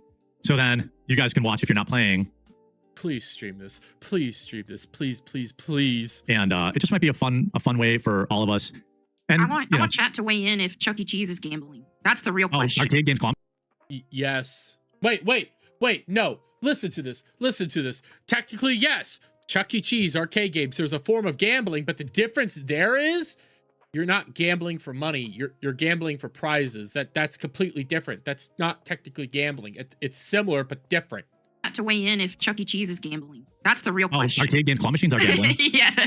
They used to not be, but now. So that is gambling, which yes, it technically is, but the outcome is always different. Where it's like, hey, I'm gonna be trying to win a prize with money. I'm actually gonna try to do something else. I'm not trying to get other people's money. I'm not trying to get that shit. It's still gambling. Yes, it's a risk, but there's different rewards, so it's on a different level and a different category. Oh, right. Like claw machines used to be a game of skill, but now there's payouts on them. So I did the claw machine. Like, here's the thing right now. Technically, buying Pokemon cards, I would argue, is a form of gambling. It's loot boxes, but because of these fucking speculation markets and all that bullshit out there, people are actually trying to buy up all this fucking cards, thinking they could get cash. That's gambling. If you're buying Yu-Gi-Oh cards, though, I would argue that's not gambling. Yes, it's still a loot box system, but the difference there is all those cards aren't actually worth money. They're not limited run arts. They'll rerun artwork. It's the same artwork for every card. There's not like, oh my god, there's only like 5 pieces of art like this card right here. Yeah, yes, you can get a holographic, maybe a ghost rare or something like that. That could cost a couple bucks, like 5. But all in all, you're not limited on this stuff. All those cards are basically worth just a few bucks here or there. It's not the same. So it's one, mentality based, but 2, is what you're winning actually valuable financially is one of the other things. Notice when Melanie Mac announced a vacation, Jer is telling his chat he's trying to get her 3 days a week. That's the weird thing. I could bring that up. I didn't bring it up as an actual segment or anything, but like she said she was going on vacation Tuesday. He then said, I'm trying to get her on for 3 days a week yesterday. And then today, yet again, she said she's going on vacation next week. So she's gone for 2 weeks. So The fuck's happening? I don't know what's playing out and what's not, because we know they don't talk to each other. They never talk to each other behind the scenes. They wait to meet each other on stream and talk to each other. So I don't fucking know. Jeremy, if you ever make a t-shirt, make it be a collage of all your Dermyisms. That's a smart idea. Have a good night, Elite Neo. Have a good one, buddy. You got one of these things, and it was like, oh, the claw doesn't close until like the fourth try or fifth try, and it was like, that's just like such a scam, bro. Yeah, those are called payout machines, and they just set up a set payout, and they know exactly the proper claw machines. Like we used to go when I had a claw machine channel. I knew I was on the Today Show talking about claw machines. Big deal. Wow, that's impressive there, Jer. That's impressive. That's a very humble thing to do there, Jer. I'm pulling this up. I'm pulling this card real quick. Where has it? Where is it? I know I have it. Right here? No. Shit. Must have exited out. There's a clip of him going around like, I'm a very humble man. I'm a super humble man, okay? I'm a super humble man. I was on the Today Show. That's really humble there, Jared. That's really humble. I think he's afraid she might not come back like Hannah. That could probably be true. But I could tell when here, Vestivage. I see you saying that. Was there proof? Was there proof that he said that? Here. I know it's on the Keto Grove. I know it's here. Give me like a couple seconds. God damn it. I hate how sometimes. It was yesterday.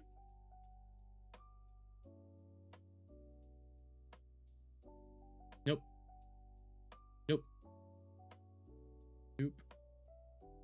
Right here. I know I had it. I lost it. I knew I had it at one point in time. Give me a second. Right here. This is just yesterday. I'm a humble person. You did fine with Alex. Some men you can't reach. Right here. This is him literally saying I'm a humble person. By the way, a humble person will not say that they're a humble person. Ouches. Pretty good option. I was going to say you're a humble person. I like that. I am a humble person. You're not a humble person. You're not. A humble person, a humble person would not go here and do this. Exactly the proper claw machines. Like we used to go when I had a claw machine channel. I knew I was on the Today Show talking about claw machines. Big deal. Very humble of you. Very, very humble of you, brother. Very humble. But I could tell when a machine was a payout or a skill. Now, there are skill cranes that they set so weak that you could never pick anything up. Right. But those are still just, you just play it twice and you're like, oh, the claw's too weak to pick it up and move on. Or they pack the plush in really tight so you can't get it out. Yeah. Then they're figured out, oh, we'll just put an Xbox in there and we'll pay out every 500 plays of $3 each and we'll just print money. And then now, now it is what it is, I guess. Which I guess you would argue that's gambling and sinful, Jer! Fucking sinful. By the way, when it comes to the poker tournament, okay, testing interest in this $1,000 free-to-play poker tourney where you win when you eliminate other players. And there is a $100 bounty on my head up to 5 times, which means $500. If you're interested, let me know on my website. Just right there. Just right there. This is him. This is him actually tweeting this shit out and telling you to sign up. He's actually doing this shit. 22. I don't give a shit about this. Here, let's start getting into this though, okay? Because yes, he's losing weight, 22 pounds in a month. You know what? That's good. Congratulations. It's not gonna last. It's gonna get bad. But after that, he said this. I loved this moment. I do want to thank you for inspiring me on this health journey. There's a Family Guy quote. Wow, that was really hard for you to say, by the way. Where like Stewie's working with Meg, or no, the new dog comes. This is like this is Melanie to me, and it's, let me see if I can find it, and then we'll get into the news here. What do you want to bet the poker tournament is another grift where it'll scam money? Oh, it's 100% gonna happen.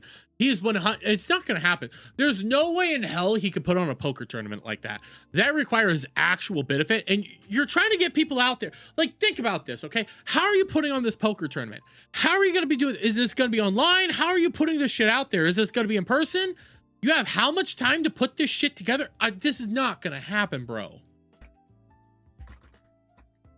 Well, let's see if I got it. 305 trans. I'm down 60 pounds. 289 to 226 pounds since March 16th. Fasting and 23 steps a day. Nice. Yeah, the steps that is a day. awesome. Steps help. Yeah. This is Melanie's the dog in this. Okay. Hey, Meg. I know how you like to let off steam once in a while, so I got you a journal. You got me a journal? Actually, I got you 2 of them. My right ear and my left ear. Realize he is comparing himself to Meg in this situation. He is calling himself Meg Griffin here, and he's calling Mel the dog. Which, I mean, she is pretty much a female dog. I'm not even going to deny that. You guys look up the word to call a female dog. I'll always admit to that one, because it's true.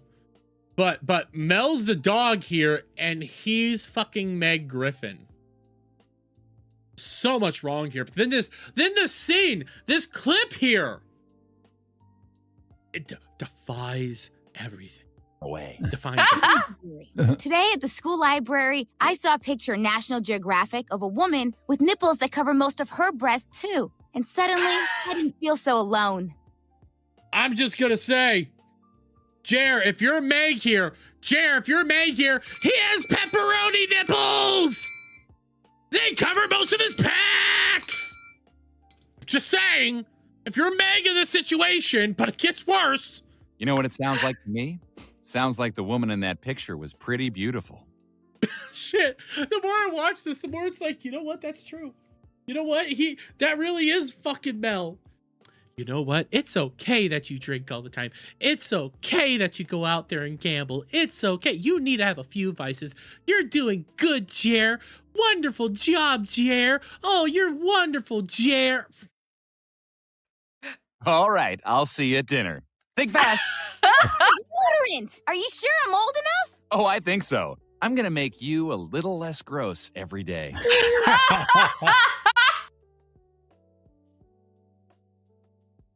Jer, again. Jer, again. You're calling yourself gross. You're calling yourself a gross, smelly, disgusting loser. And that you need Melanie Mack out here to save your ass. You need Mel out there to make sure you put deodorant on every day, to make sure that you're not a gross pile of fucking feces. That's what you're admitting. Mel is the one. God, man, she must be moist right now when you're playing a clip literally calling yourself a fucking pile of trash. Man, this must be some great... She's so sopping for you, dude. Great work there. Great work. It's me. Yeah. It's me, guys. I have to try to convince this dude to not talk about shitting in Walmart, shitting himself constantly, having these shitty bowel movements all over. I'm the one that tries to stop him from doing that. Obviously, I fell, but who cares? It's wonderful. It's fine. You're doing good, Jer. I love it. Princess started counting calories and juice. The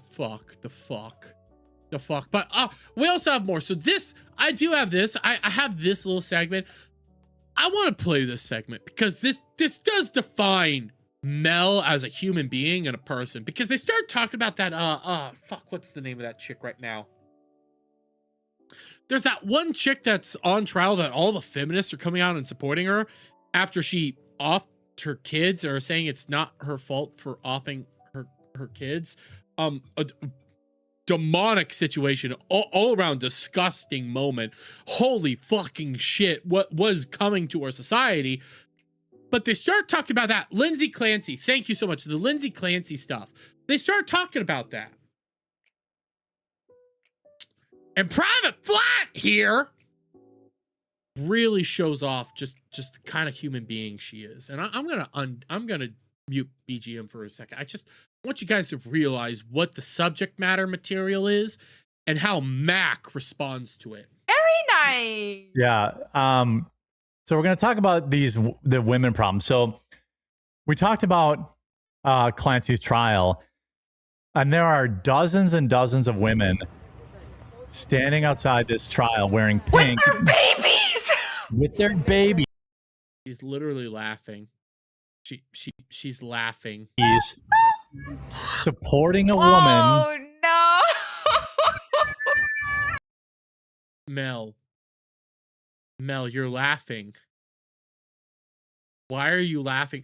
Like, I get, you know, the awkward laughs. Like, I don't know how to respond to this. This is so deranged. But you're laughing. You're literally smiling. You're covering your face because you're smiling. Like, oh my God, yes.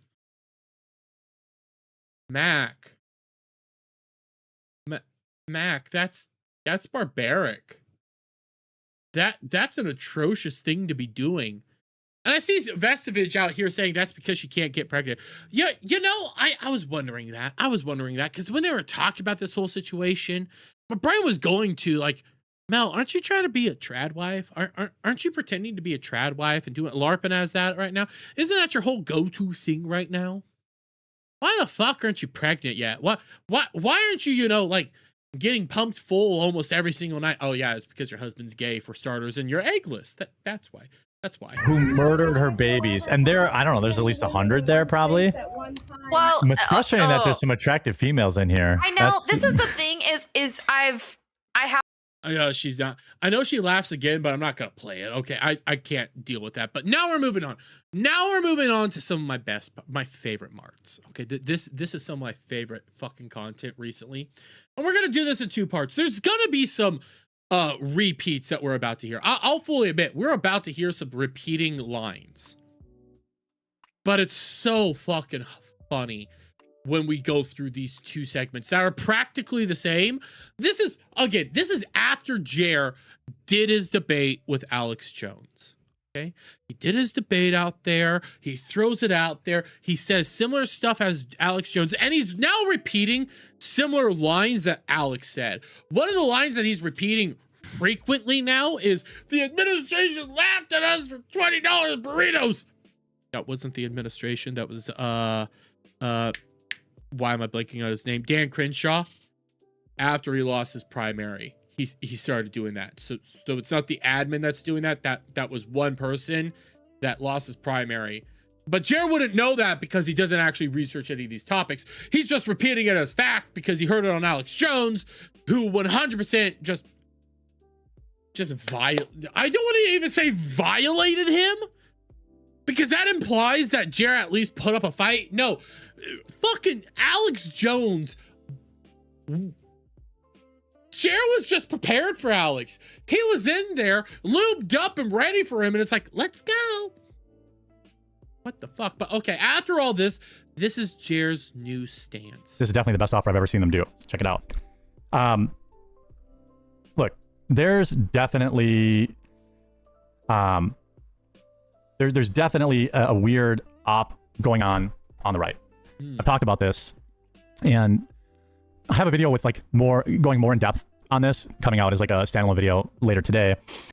We'll play that video, trust me. Again, that's why there's some overlap. But first and foremost, I regret ever taking part in kind of like this creator on creator nonsense. I was much younger, immature, and I never really saw the damage it does. I only thought about the views, the clicks. Right now, we are in a summer post-presidential election. If you're covering political issues, your guy won, then views are going to be down. Many people believe the culture war is over. It's not over. I don't believe it. You said the culture war is over. You said Geeks and Gamers, Nerdrotic, all of them, all those channels are dead now because the culture war is over and we won. You said that, Jer. Shut the fuck up. It's over at all. I think it's more raging than ever. And we just had some drag queens reenacting Charlie Kirk's assassination, complete with bloody neck and freedom t-shirt. Yes. But instead of reporting on that, many of my peers continue this stupid infighting. And right now, the Sauron's eye of this infighting is focused on Tim Pool. Why? Probably because his views haven't been dropping and everyone else's have. Oh! Tim's views haven't been dropping and everybody else's has. By the way, he ends up saying his views are down. It's awful. After, again, he said, like, he's conquered the algorithm. It's all back. He's had the greatest numbers ever. He's back, babe. No. That was the Carmelo bump, and it's gone. But Tim's steady. Tim's doing it. You used to use Tim Pool as evidence that everybody's channels are dying right now. You used to do that. You did that just 2 weeks ago. You said everybody's channels are dying.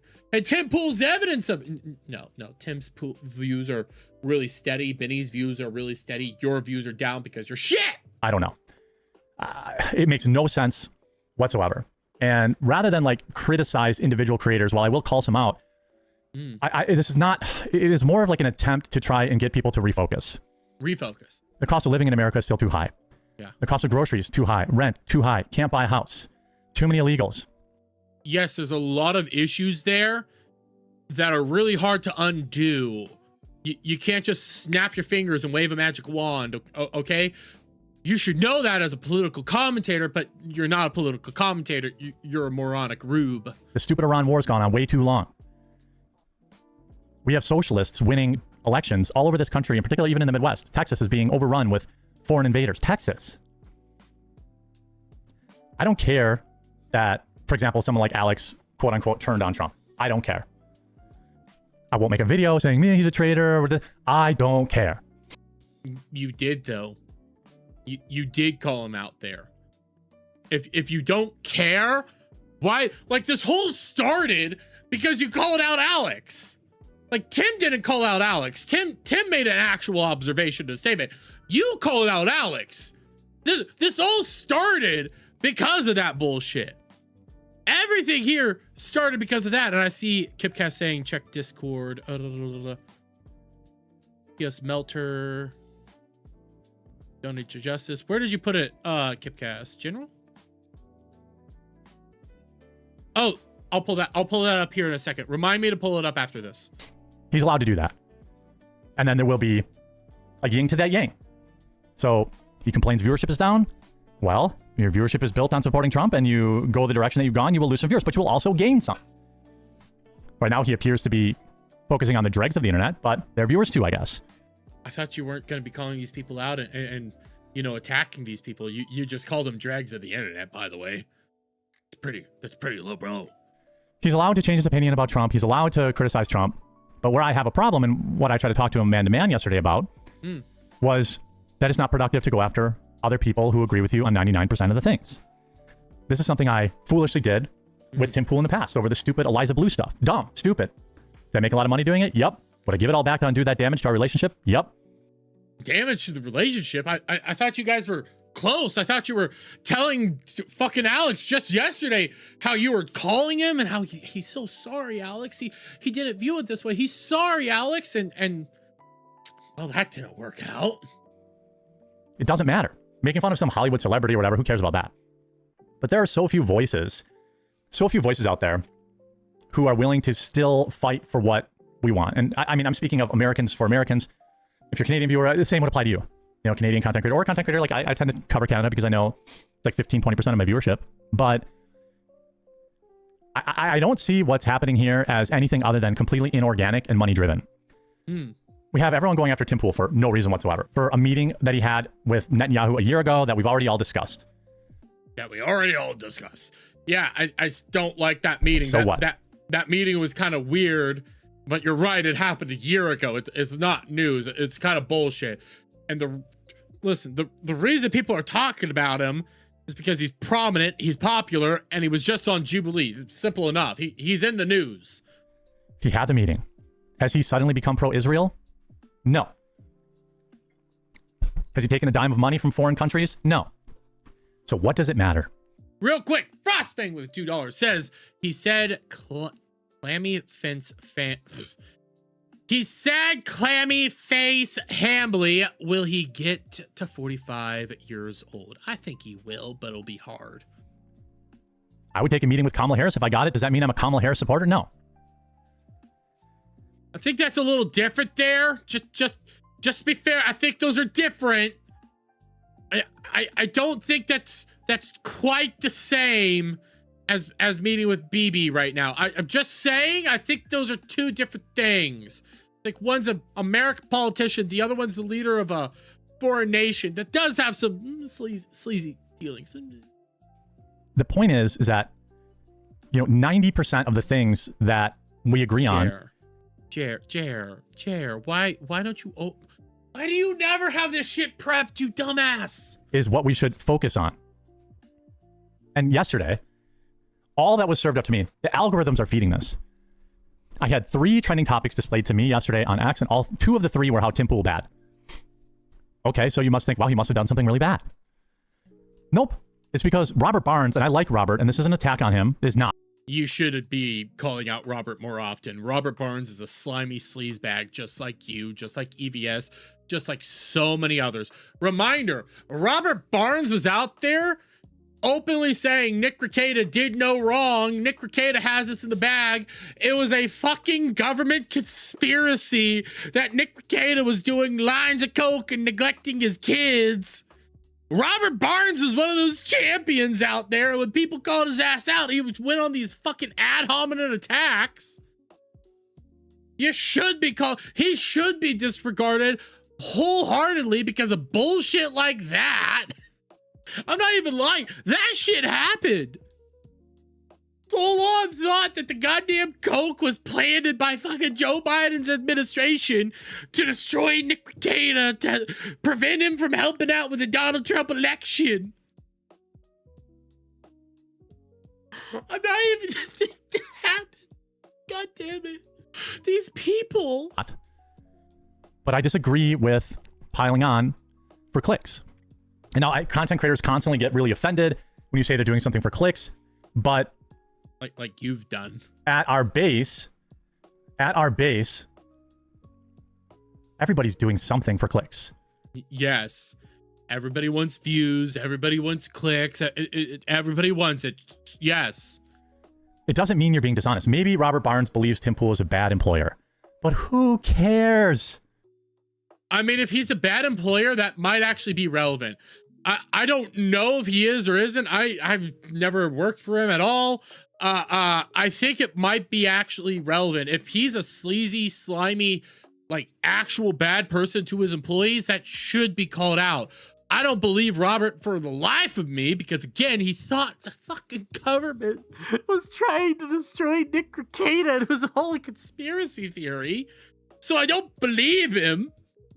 But if somebody is like a slave driving shitty boss, call them out. Who cares? It doesn't matter. I would imagine that Robert and Tim agree on 99% of the things that matter in this country. So who cares? I'd highly doubt Robert believes. Robert goes wherever the fucking money is. He's a literal online ambulance chaser fucking lawyer. He's a scumbag. It doesn't matter. Investovich, I agree with you. Krigler's called out Tim, rightfully so, but he still likes Tim. That's why I trust what Krigler said in the matter, because it came from an honest place. It was not a shitty "I hate you" place. It doesn't matter. Who cares? Is arguing over whether or not Tim Pool is a great boss, does that change how people vote? No. Does that get more people to the ballots? No. Does that get the current administration to stop making fun of us when we say food's too expensive? No. Never happened. And again, like this line, this thing he's saying, he said it now yesterday, today, twice yesterday, actually. He said it today. He's probably going to keep saying it. And he got it from Alex Jones after his debate with Alex Jones. That's when he started using this line. Never talked about it before. Never, half this shit never talked about prior to him talking with Alex Jones. Never before.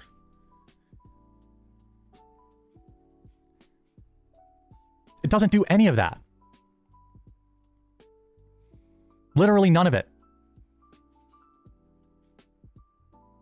Uh-oh, did Rumble go down? Yes, Rumble fucked you in the butthole. I don't care. I'm jumping forward. Can't see the chat right now, but let's just continue. It doesn't matter. It doesn't matter. Why is Robert Barnes saying Tim Pool fired somebody and that's news? It's not news. It's not news. Tim Pool meeting with Netanyahu. Yeah, it's fresh meat for the bots and for people with Israel derangement syndrome. But it doesn't. People with Israel derangement syndrome. Like, I agree, but you're saying it's not news. It's not important. We should be coming together. We should stop the infighting. Fuck people with Israel derangement syndrome. I don't know if that sounds like infighting, dude. Doesn't matter. Doesn't matter. The left, I mean, we have drag queens reenacting Charlie Kirk's assassination and people, and you know, Barnes wants to talk. Look at this shit. Is it Culture War 1? No, obviously not. Here, I don't like this being on screen. I want this to move. There may be things worth. Here, I want this to move. I hate seeing that imagery. No, obviously, the Culture War is not one, but you said it was, you dumbass. You said it was. And when people called you out for saying that shit, you blocked people. You had a temper tantrum. You started crying then. But now, oh my God, the Culture War is not one, guys. The Culture War is not one. What changed? While what criticizing changed? about Israel. Sure. Okay, fine. But it's not everything. And is this what we're doing on the right now? By the way, on the right, we on the right, we on the right. I want you. I'm hammering these things. I'm saying these things just to put bookmarks in it because I want you guys to remember that shit. Look at this crap. This is we're gonna let this slide.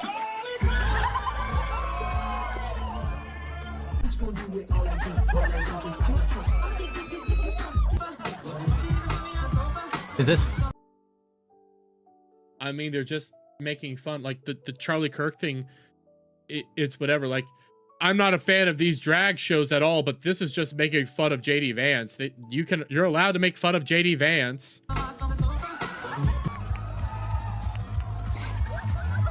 These people say I'm supposed to be like the Charlie Kirk assassinated one was one thing, but like the rest of these, they're just people making fun of you. I can't cry over that. The one is dead. Yeah, this one is the bad one. This one is disgusting. Here, look at this shit. Ha ha ha ha ha. A Christian. Yeah, the rest of those were okay. That one was the bad one. And the father died. Ha ha ha. Applause. But let's worry about Tim Pool firing somebody. Where's Tucker on the Culture War? I think Tucker's done a lot of great stuff. Where is he? Glazing terrorists? Rehabbing Hunter Biden's public persona? This sounds like infighting, dude. This sounds like infighting right now. What happened to him? This sounds like infighting. Does he not care about the American people anymore? I thought we weren't going to be infighting, Jer. I thought you were calling this behavior out. Hey guys, let's bring Hunter Biden on and talk about how he's actually just a really good dude. Do you have any clue that Hunter Biden is probably likely the reason we're in this flipping war with Ukraine and Russia? Does anybody ever talk about that? Yes, people have talked about that a lot. But this sounds like infighting, bro. This sounds like infighting right now. I thought we were calling this shit out. I thought we weren't allowed to be infighting, Jer. Does anybody think, hey, isn't it weird that Hunter Biden had this crazy high-paying position in Ukraine of all places, and then a few years later we're in a war protecting Ukraine? But let's bring him on our show, because I'm mad at Donald Trump, and I want the American people to see Hunter's just a good guy who made some mistakes. Maybe that... Wait, didn't he compliment Tucker's interview with Hunter during the debate with Alex? No, he did criticize him, but Alex said he probably went too far there. You know, I think he really overreacted. But you know what? He's a damn good guy, and everything that he says is honest and true. I've talked to him myself. Okay. And then he just goes like, you know what? Yeah, I do like it. I like Tucker. But I thought we weren't supposed to be infighting, Jer. I thought you said we weren't supposed to be infighting. This sounds like infighting. It's true. And Tucker is much larger, much more popular, and much better at this than I am. But I don't watch him anymore now. Because I don't care. If Tucker... You don't care, then why are you talking about him like this? Like, that's the part that's really weird to me. Oh, sorry, wrong button. That's the part that's really weird to me. If you don't care so much, then you don't talk about him. You maybe go like, dude, why are you being so retarded? And move on.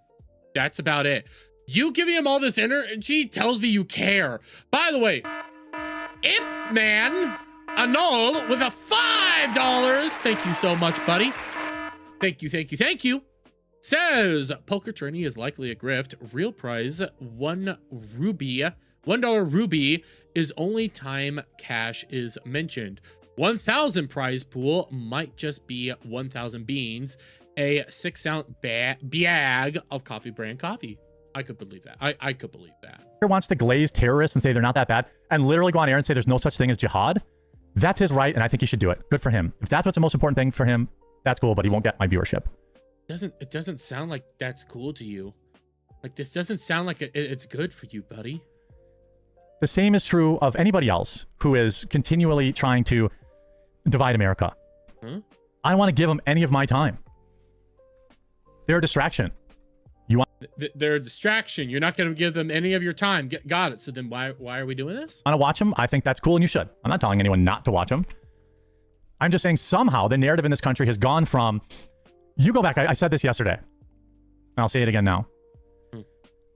You go back to 2 weeks after Charlie Kirk was assassinated, brutally on camera in front of everybody. Yes.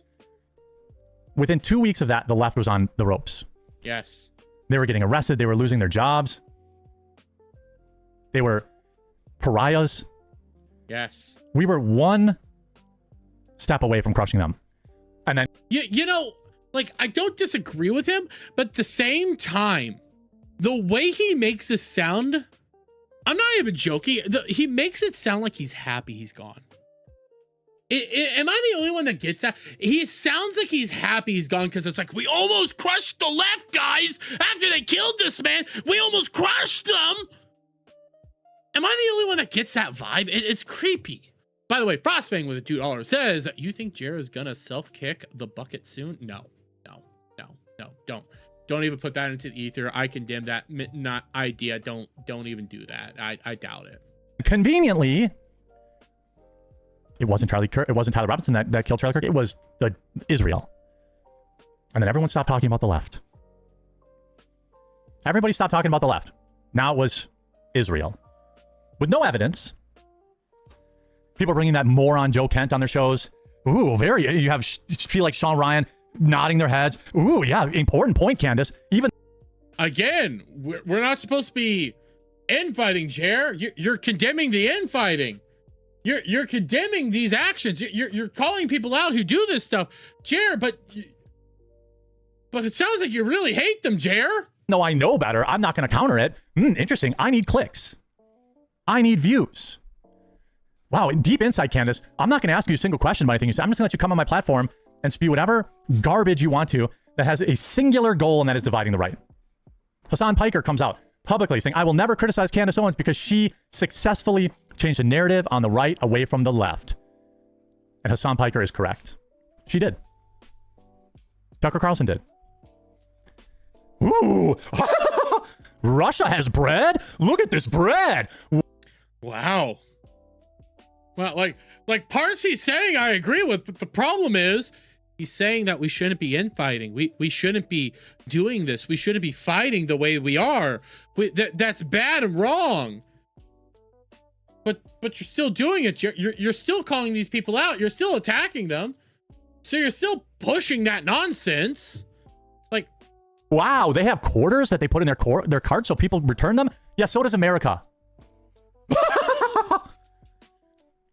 Everyone stop talking about the left.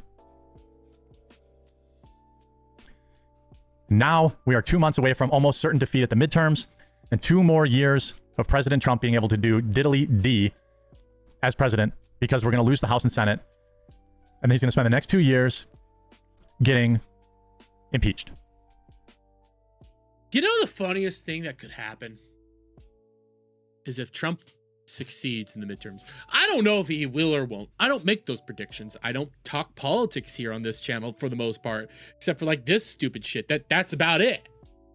I don't like to get super political because I get so burnt out and tired of it all. There's no point. But the funniest thing that could end up happening is if Trump succeeds in the midterms and Republicans sweep.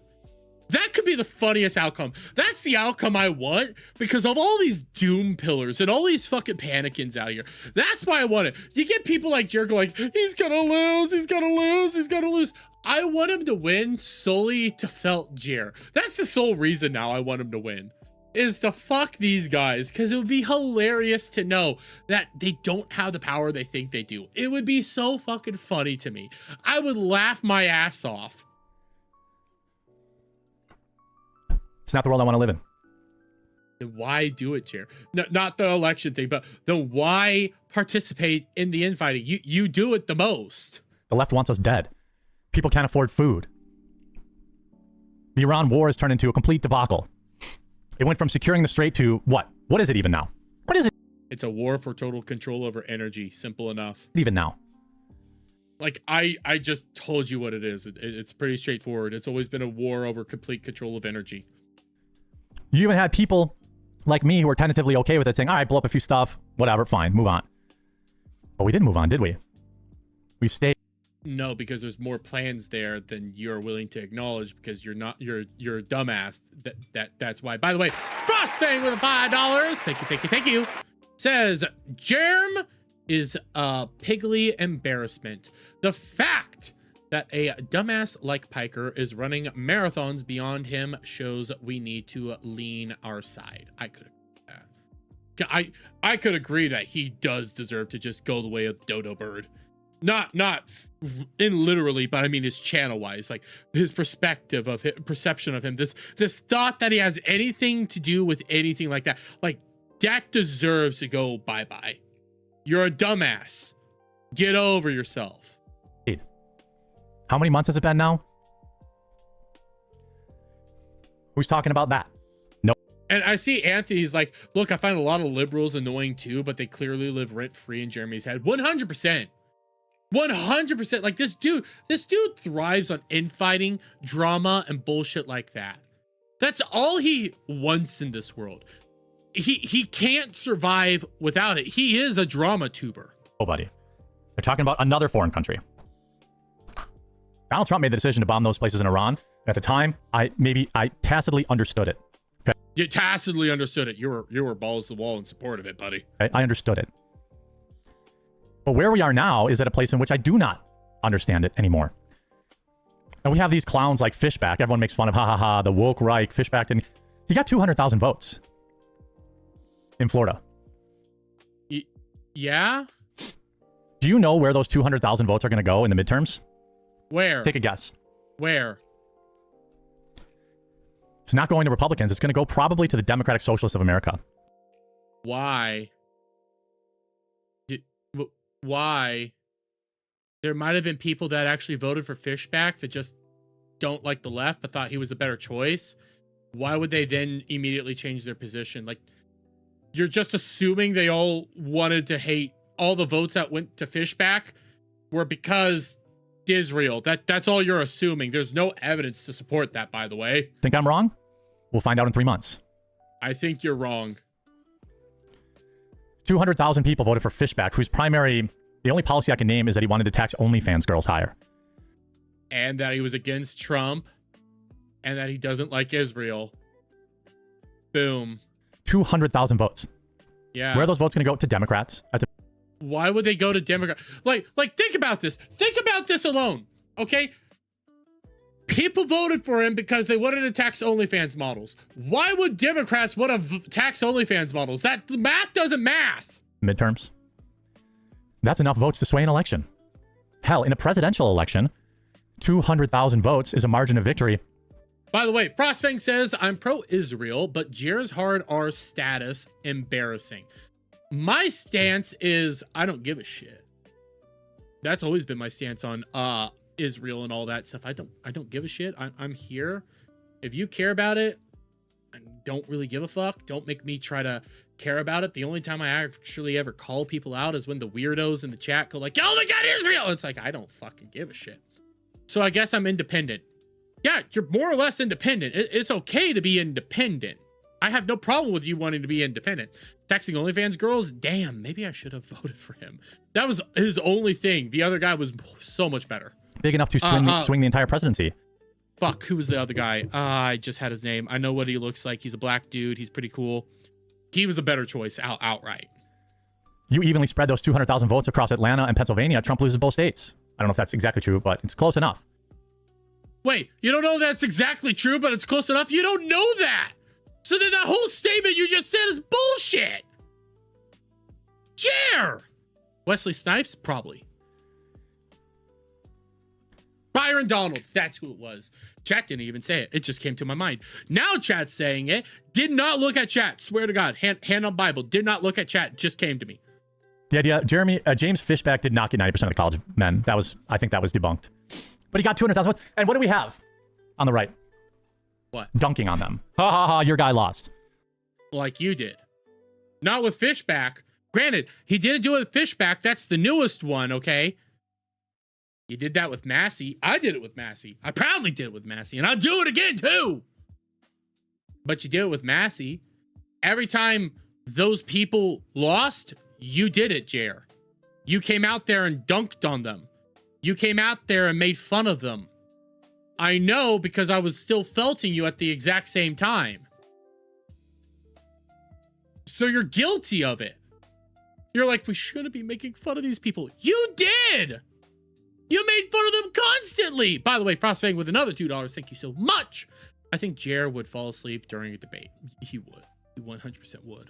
Well, what did we do to the communists 4 years ago when they ran radical people and they got blown out? We laughed at them, right? Yeah. Ha ha ha, your woke idiot didn't win. Ha ha ha ha ha. But now they're winning.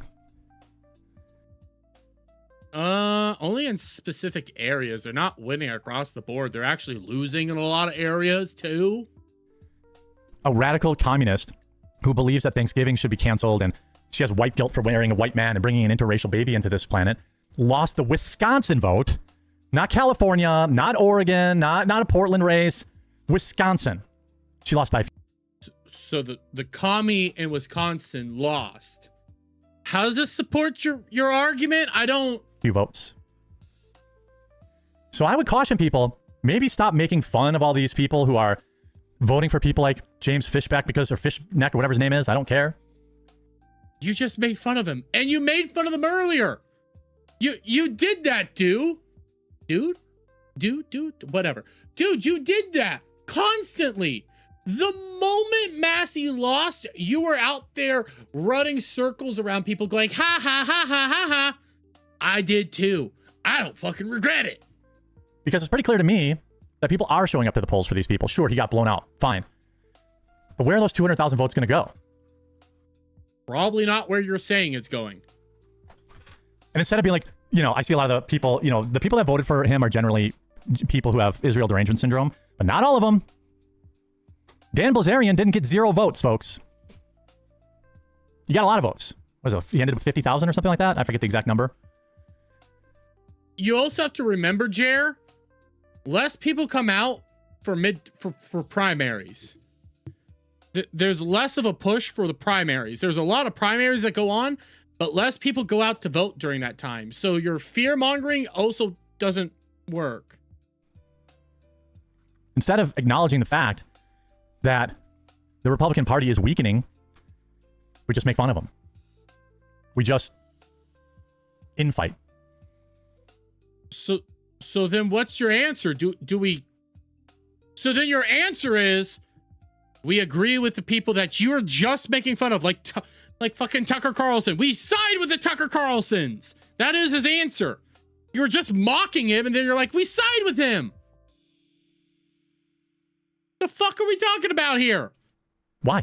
It doesn't get anything done. It doesn't accomplish anything. Fishback is not an ISD person. He didn't want AI centers. I didn't say Fishback was an ISD person. I said he wants to tax OnlyFans women. Calm down, Blue. And I see you're big mad. Calm down. Because you're retarded. By the way, frostbang with another $2. Jer's got heavy felt derangement syndrome. Oh, you have no idea. You have no idea. Here, we're pretty much done. We're almost done with this segment, okay? Again, I have another version of this exact rant. We'll go by it faster. It's like 15 minutes, 2 times speed probably. Go buy it like that. But it's so much funnier. I want you to keep all this stuff in mind, though. The wheeze, the rides, all that stuff. I want you to keep all those thoughts in mind. Get 18% of the district. That's insane without even living in the state. Yeah. So we can point out that kind of some of these more goofball candidates lost. But it's more important to understand that, you know, Dan Bilzerian, I'd love to hear any of his political positions, but I imagine most of them are just Israel bad. He didn't get 0 votes. And those votes are not voting R in the midterms. Because you know what Dan Bilzerian and the far left have in common? What? What? You know? What? Say it. I don't know. Do they both love government control? Do they both want the government to control my wallet and how I spend? What? So say it. Instead of infighting, the Republicans better figure out a way to, you know, figure out some middle ground here.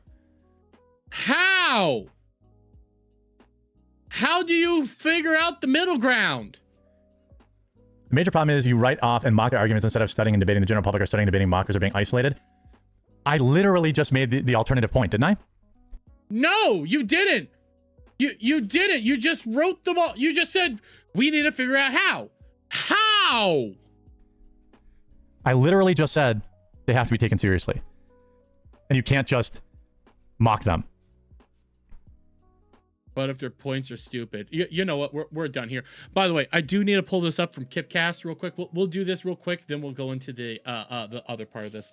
Right here, for the loonies in the back, Tyler Robinson's own team again admitted they do not refute that he took out Charlie. I agree with all this. Yep.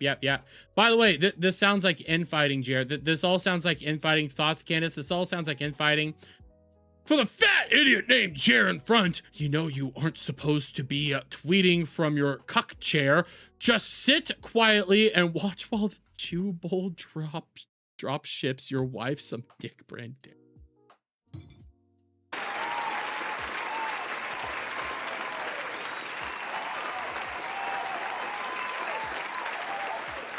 Fucking hell, Kurt Metzger. I fucking love it. I fucking love it. I disagree with Kurt Metzger on so much shit right now, but god damn it. God, can he make a fucking tweet? But okay. We gotta go here. We gotta go here real quick. So this is, again, very similar fucking rant that we just heard, okay? But I want to remember, we, meaning the right, we, and no infighting. And also keep in mind the idea of felt derangement syndrome. Keep that all in mind, okay? I know I'm coming in hot. I'm so sick and tired of this stupid, pointless, regressive infighting that is coming from a lot of people I considered friends, or, well, at least work colleagues, as I learned through this past summer. There's no such thing as internet friends. They will all just turn on you to make 75 cents in AdSense revenue and pretend like they live on the moral high ground, but that's a different... Oh my god, out the gate, this is already beautiful. I listened to this yesterday thinking it was going to be the same fucking thing. Already, this is already so beautiful. This is so much better. This is so much better. This is a video that he put out, by the way. Frostfang with another $2 says, I wanted to double check that you didn't give another one. If Walrus back JR versus EVS, who'd come out on top? EVS, 100%. Topic for a different day. This stupid infighting, I'm going to show you. I will display to you exactly. Wouldn't you just attacking everybody be example of infighting, by the way? Just saying. What its purpose is, exactly why it's happening, and it's probably going to confirm a lot of what you all believe. What? Also, there's a clip of Tim Pool that I think a lot of people missed yesterday that I think I'm going to share with you. I know I'm going to share it with you. But you think you're going to share it with me. You know you're going to share it with me. Got it. It accurately depicts just how over it I am too, and just how over it probably all of you are. If you're over it, leave a like on the video. I'm going to get into it. I left a dislike. A super quick word from this video sponsor. Huge shout out to this. We're not doing that. Fuck your sponsor. Fuck you and fuck your sponsor. The Lion's Den yesterday and tried to talk some sense into Alex, and it was completely useless. Within moments. You didn't try to do anything. You just sucked his dick the whole time. That's what you did. Of us having a very nice, candid, I thought, productive chat, he was right back to hate posting and trying. After you begged him to please chat with Timmy Pool. And to stir things up in a battle with Tim Pool. A battle that another person that I like, Robert Barnes, joined in on last night. I don't know why. Look, I know I've had my fair share of criticism for Tim Pool, but it was all pointless and petty. It was a stupid Eliza Blue stuff, and I regret ever making those videos. It was a time when I was younger, and I was 2 years ago. 2 years ago, dude. You're like 43. You were 40 when you did it. I was younger. That excuse only works when you're like 40, looking back at your 20s or maybe early 30s. You were 40. It was a mistake to make them, and I've apologized to him, and I feel bad about it. It was a mistake to make those videos when he was actually like acting like a fool and an idiot. Yeah, good on you, dude. It was a mistake to call out Tim Pool for his wrongdoings back during the Eliza Blue era. I was wrong for doing that. Wow, that's real. Wow, wow, real brave of you, buddy. About it. Because now, finally, at 43, way too late in life, I'm so you were 41 at the time, by the way. Realizing that this stuff doesn't matter. We have socialists winning elections in this country. We have the left polling at almost rock bottom favorability, and people, I won't even say the right, because I don't consider myself a part of the right, especially nowadays. Wait, but that whole last rant, you said we. The right, we. You're not a part of the right? So then what the fuck are you talking about, dude? This is similar to him putting out the MAGA cookbooks and saying, I'm not MAGA. I was never MAGA. That's the exact same thing he's doing. He's going back to I was never on the right, guys. What are you talking about? I was never on the right. The fuck you talking about, dipshit? But normal, level-headed people, which represent most of my viewership, I think, we're out here like, yo, hey, can we stop making fun of us for an $18 burrito administration? Like, dog. Again, that wasn't... Literally what you're saying is what you took from Alex Jones. He said that shit. It wasn't even factually right. It's hard out here. I have to spend an extra $200 a month on gas. Everything I'm buying is more expensive. Can you not make fun of me? Can you not make a joke about how I'm whining about an $18 burrito? And meanwhile, the left is out there literally taking our lives. The moment after Charlie Kirk lost his life was supposed to be an incredible moment in history. And I want people to understand. It was an incredible moment in history when Charlie Kirk died, guys. It was an incredible moment in history. The guy got shot in the neck. It was an incredible moment in history. Within just 2 weeks of a moment that should have led about the full-scale destruction of the far left, a total and complete victory for moral, regular people. The number of people that were out there saying, yeah, maybe we shouldn't celebrate somebody passing away. Like, it wasn't just... By the way, it wasn't actually 2 weeks. It was 2 days. It was 2 days later this shit started happening. I went back and checked the notes and the time log. It was 2 days. They started blaming Israel literally 2 days later. Not even making that shit up. Coming from one side of the aisle. It was coming from Christians. It was coming from, atheistic people. Everybody agreed. The left had gone too far. But nope! The right had to screw it up. This is why I don't call myself right-wing. I never have and I never will. Instead of that, instead of galvanizing around a moment that we should have galvanized around, we've now devolved into pointless, petty infighting because views are low and it's the summer of an off election year. That's... Views are low. Views are low. Views are low. The truth. Yeah. My views are down. Everybody's views are down. There's a few people... You said just 2 months ago, you said your views are back. You mastered the algorithm again. Everything's good. Some people said my channel's dead. Views are down again. By the way, views are down again. Well, I've avoided. I think Tim's still doing pretty good. Benny's still doing pretty good. So the people you used to bring up as examples of your channel, everybody's struggling right now. Everybody's they're doing better than you. Good to know, Jer. You're fucking Dover. For the most part, a lot of people checked out. A lot of people are apathetic right now. They're not happy with the way things are going. Instead of addressing the things we're unhappy about, the $20 burritos, the endless, how many times has the Strait of Hormuz open and closed? It's like the world's most expensive game of red light, green light. No, we're doing infighting. I'm not doing it. I'm not going after any other creators anymore. Oh, anymore? I'm not gonna do it anymore. You did Tucker. You did Alex. You did Tim Pool. You did Benny Johnson a few times. You did do Candace regularly. Wow. Good for you, dude. Good for you. I will try to talk to them, try to mend bridges. But this is how we lose. They were snatching defeat from the jaws of victory again. There's a very real possibility that the left is empowered during the midterm elections and the current president spends the next 2 years getting impeached and getting nothing done. Great.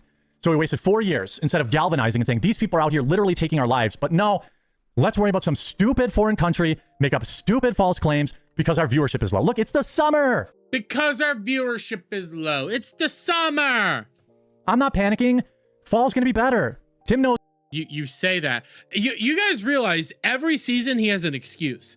Views are down because it's spring. Views are down because it's summer. Views are down because it's fall. It's holiday season. Views are down because it's winter. Everybody's inside. Views are down. Views are down. He always has a fucking excuse. That? But Tim's numbers are doing good right now. Benny knows that. I'm not blaming Tim. He's allowed to defend himself. But he finally snapped. He said, my tolerance and grace for these people is 0. Alex has shown up blackout drunk to my show several times, and I never dragged him for it, which he didn't. When he was completely blotto and had a health emergency live on air, Tim covered for him. Yes, we know that now, by the way. Tim is not... You say this as if you knew at the time. We know that now. Not interested in drama. He's interested in the fight that matters. Now, I know a lot of people are on timeout right now on the sidelines because it's the summer. It's the summer, guys. But it's the summer. There's a clip in Tim's video I'm going to share that I really relate to. There's a lot of my quote-unquote peers who have been taking a lot of stupid, dumb shots at me. I haven't made videos going after them. By the way, the BKS, I'm trying to say your name right. Does the house he is in now have the breeze shed, or was it a different one? That was a different one, by the way. That was a different one. Moderates in my area see no difference from people on the right or left. Both are opportunists that act the same. I could agree with that. Tennessee, you've got 80 viewers talking about failing and you're overweight, calling others fat. Are you serious? Cry more. I have 79 viewers. Thank you very much. And yeah, I'm overweight. So is Jer. So fucking what? Because I don't care. Because making a stupid video about something stupid does not make society better. And I've partaken in it. And for my part in it, I apologize. I regret ever being a drama tuber. You regret it. You regret it. Your breeze shed. You regret the breeze shed, guys. He regrets the Jack Murphys. He regrets the Eliza Blue. You know why he regrets it, right? You guys know why he regrets it? Because he hates the fact that people keep bringing up Eliza Blue, Jack Murphy, Brie Larson, all that when we keep felting him. He hates that we keep bringing that shit up. Okay, I regret it deeply. It hurt my credibility. It didn't do anything productive except make me money. Would it make it? So you were making money. Wouldn't that be productive? Wouldn't that mean that that's productive? It's making you fucking money? And it was dumb. I'm older now. I see the 40-plus-year-old men still doing it. It's pathetic. People with children obsessing over the stupidest, dumbest stuff ever. Meanwhile, we have another socialist here, another socialist. By the way, 40-year-olds, people with children, obsessing over the stupidest, dumbest shit ever. Just there. Mom Donnie's destroying New York. A foreigner won the Democratic nomination in Minnesota. But yeah, keep worrying about where the oranges are for. Yeah. Why? Why, bro? Why? Why, bro? Why did you have to bring that up? Because now we know what you're talking about. This is another fucking crash out over people dunking on you constantly. You said the fucking thing. You literally said the thing. Dude. The truth is, he's not crashing out over fucking... He doesn't care about all the political issues. He still cares that people mock him daily because he's a fucking loser. Keep worrying about the stupid, pointless stuff. A lot of people may not have seen this because it's basically in the last minute of a 31-minute rant by Tim yesterday, but I wanted to share it. I played it. It was fucking funny and based. Okay. Well, then he's just a piece of shit scumbag. But I guess he is either way, right? He's either a coward He's talking about Alex here. who's being threatened. I had no idea, Jer. I had zero idea that he's talking about Alex. Thank you while you text on your phone making a video. Or he's just so desperate for views. There you go, Alex. I hope it's worth it. Phone's right there. He's right. It's worth it. Homeboy shows up on my show, pissed drunk. Multiple times, by the way. And I can tell you as somebody who's been on his show and had a few drinks before, Tim doesn't like it. Yeah, I could tell. Because you're pissed drunk, dear dude. Anybody can tell. Like, when you're that level of drunk, it doesn't help the show. It only hurts it. People get funny clips, yeah, but it hurts the show in general. And I'll go on Tim's show again. There's an open invite there. There's no bad blood between us. I mean, he may be still mad about the stupid videos I made. Wait. There's no bad blood. I'll go on his show. There's an open invite. There's no bad blood. He might still be mad about me, but there's no bad blood. And he has every right to. That was years ago, but I actually don't think he cares. The point is, you know, Tim covered for him multiple times. Has what we believe was an alcohol-induced stroke on the show. We cut the show, pull the cameras, and he has to leave for a medical emergency. And we've never said a bad word of the man. Correct. He shows up drunk to Gasworks in Austin, sloshed out of his mind, standing on the bottom of a bottle of Tito's. And we never said a bad word of the man. You are a piece of shit, Alex Jones. You are a betrayer, you are disloyal, and you deserve everything that's coming to you. I think I'm at where Tim's at. Really? This is so stupid. Wouldn't that then mean that you're okay with the infighting?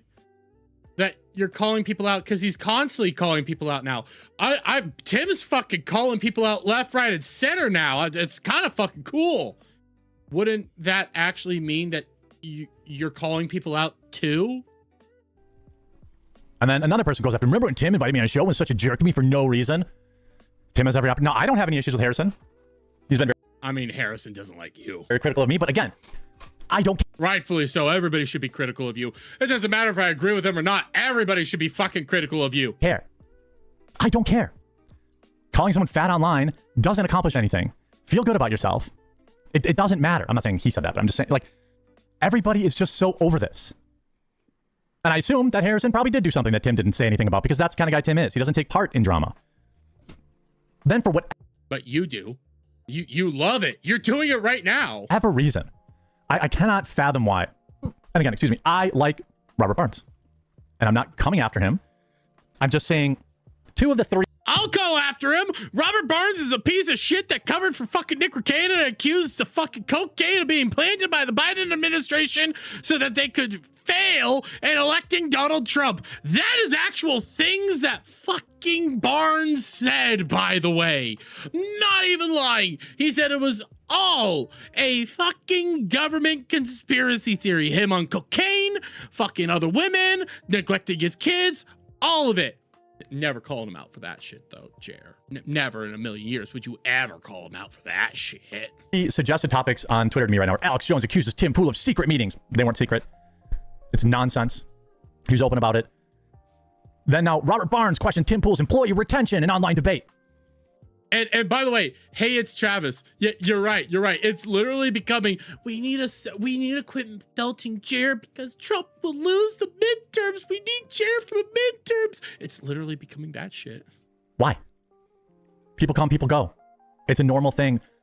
I've never seen any former Tim employee say a bad word about him. I employed at least one of Tim's former employees. You employed. You employed. By the way, he said that she was gone for a little while. You employed. I don't know if maybe 2. It would have been 2. I think just 1. Luke Rakowski and Hannah Claire. Luke Rakowski and Hannah Claire. Two. She never said a bad word about him. Worked with me for almost a year. Never ever said a bad word about him. By the way, he said Hannah Claire was going to be coming back. Hannah Claire was going to rejoin the show around the midterms. Hannah Claire was going to be helping out, making sure that they have everything down pat for the midterms. No, I don't know or care what kind of boss Tim is. He's probably a tyrant. I assume he probably has someone else handling that stuff because I know who Tim is. I've hung out with him. He seems like he would be a brutal boss. But as far as I know, he's farmed that out to someone else. I hope he has. It's so weird. He says, Robert says, do you ever wonder why pretty much nobody ever stays working with Tim? As far as I know, most people do stay working with him. Obviously not Adam Krigler or Hannah Claire. Luke hasn't been on in who knows how long. He has turnover. Everybody has turnover. It's just a big deal internet drama because somebody's online. You know, Lydia left. I don't know or care the circumstances about that. There was a lot of drama around Lydia leaving, dude. Krigler exposed all that, which you made videos on, by the way. Companies have turnover. I think he just closed down parts of his business and didn't need people anymore. I know he closed down like the hard news thing. I think that's when Hannah Claire was available and I hired her, and she's an excellent employee, excellent worker, excellent. You hired her on the spot. The moment Tim said that he's firing her, you came in and hired her ass. That's how sad and pathetic that was. Partner. Excellent person. Never said a bad thing about him. Never. Total pro. Even everyone still brings up whatever that other guy's name is. I can't remember his name. Adam Krigler. He came out today and said, I have no problem with him. He has a large operation. People come, people go. This is like so dumb and so pointless. What is the point of this? He says, we have 40 employees and contractors. What's your problem? Phil Labonte says, how long it stays? Me and Ian have been there for years. This is dumb. What are we expected to remain employed by one company till death? Matt Gates replies, I've been going on Timcast for years. Always feels like a reunion with lots of the same folks, thriving in the same ecosystem. Why are we doing this then, Jer? If you don't want to be doing this infighting and calling this shit out, this sounds like you're doing drama right now. That's all this sounds like. You're saying you don't want to do one thing, but you're doing another. You can literally say this about every single company ever. I don't know why Robert did this. Robert, why? This is not productive. All this infighting is about people's pocketbooks going down. That's the reality of it. I'm not going to resort to that. But you are. You literally are doing this, dude. Why go after Tim, Robert? Is an employee suing him for mistreatment? Is there any kind of evidence? Not that I've seen. He runs a huge corporation. He said, did you forget to read the rules that you shouldn't fire folks who took maternity or paternity leave or try to not grab the assets of employees you fired claiming ownership? I don't know what you're talking about there. I mean, depending on what it is, depending on the air quotes assets, it could be something that they made while employed by Tim. Therefore, Tim owns it. That's how some of that stuff works. And firing somebody while they're on maternity or paternity leave, I mean, maybe their division shut down and they had to get fired. Who fucking knows? You know what that means? Can I not fire somebody who's pregnant? Apparently not now. You can fire somebody who took paternity leave. I don't understand what that means. Is he talking about Hannah Claire? Hannah, wouldn't you know? You were working with... She was your employee. I don't understand this. And again, I don't agree with everything Tim says, but I'm so sick and tired of this infighting. It's got to stop. Don't participate in it. And when people do it, call them stupid. Ask them why, Texas is being taken over, why we lost Michigan, Minnesota. The Midwest is under complete, foreign invasion. But we want to talk... My area isn't. I'm pretty calm here. Talk about some employee that somebody fired. This is so stupid. Make a little less money. It's okay. I took a hit this summer. Guess what I did? But wait, you took a hit? You said that you said you were doing better than ever, that you're back, baby. You took a hit. He's losing money, guys. He's failing. What most companies do. I had to cut my costs. It sucked, but it was real. I took a lot less money. It sucked. You had to sell off all your shit. Had to sell everything off because you were fucking losing. You overextended yourself and bought a bunch of shit you didn't need. That's why you sold everything, dumbass. But the long tail of this to me is that I stay true to caring about my viewers and caring about, in particular, my country, and not participating in this stupid nonsense and calling it out when I see it. This is so dumb and pointless. Des. No, I see you all. I'm letting you guys take care of it. That's the enjoyment for me. Letting you guys take care of it. That's why I'm not even getting involved. It's funny. There we go, by the way. There we go. There we go. Yeah. But by the way, Jer, later on in this exact stream, you end up calling out Candace Owens again. So you're obviously not participating in this. And by the way, Tim Pool even called your ass out. I go on Jubilee. Tons of articles are written. Tim Pool trending. Grifters start spamming my name and @ for clicks. It's all fake all the way down. Arrogant rant. Tim Pool nonsense. Tim Pool goes nuclear. Jer. Talked about Tim here. Jer. You're just as bad. You're just as fucking bad. You're still part of the problem that you yourself are trying to call out. You're a fucking loser. You're a crybaby. Nobody cares about you right now. You're a failure of a content creator. You used to be a 1 million sub fucking channel that had hundreds of thousands of views. Here, I'm going to refresh this to make sure. 1 million sub content creator, guys. 1 million sub. 10K, 10K, 38K, 26K, 24K, 53K, 2 million subs. 2 million subs. You can't get shit. Over here, Jeremy Hambley, 338,000 subscribers. 12, 7, 9. These aren't good, Jer. You're fucking losing, dude. You're pathetic. And it doesn't help. The reason you're in this boat is, one, you became boring. You became kind of pathetic, kind of a loser. Everybody started checking out because your content was shit. You stopped caring to actually make good content. 2, you flagged other people. You started flagging full on other people out of the fucking blue. The fuck is wrong with you? You did this to yourself, and now you're crying that other people are succeeding, other people are getting clicks. I might not like what they're saying or anything like that, but you're failing because you can't do anything. You're a loser. And you only started this whole I'm done with the infighting thing after you went on Alex Jones and started sucking his cock. That's why you're doing this. Good for you, buddy. Good for you. I hope it's worth it. By the way, Tennessee, Des, you fully changed the fat photo.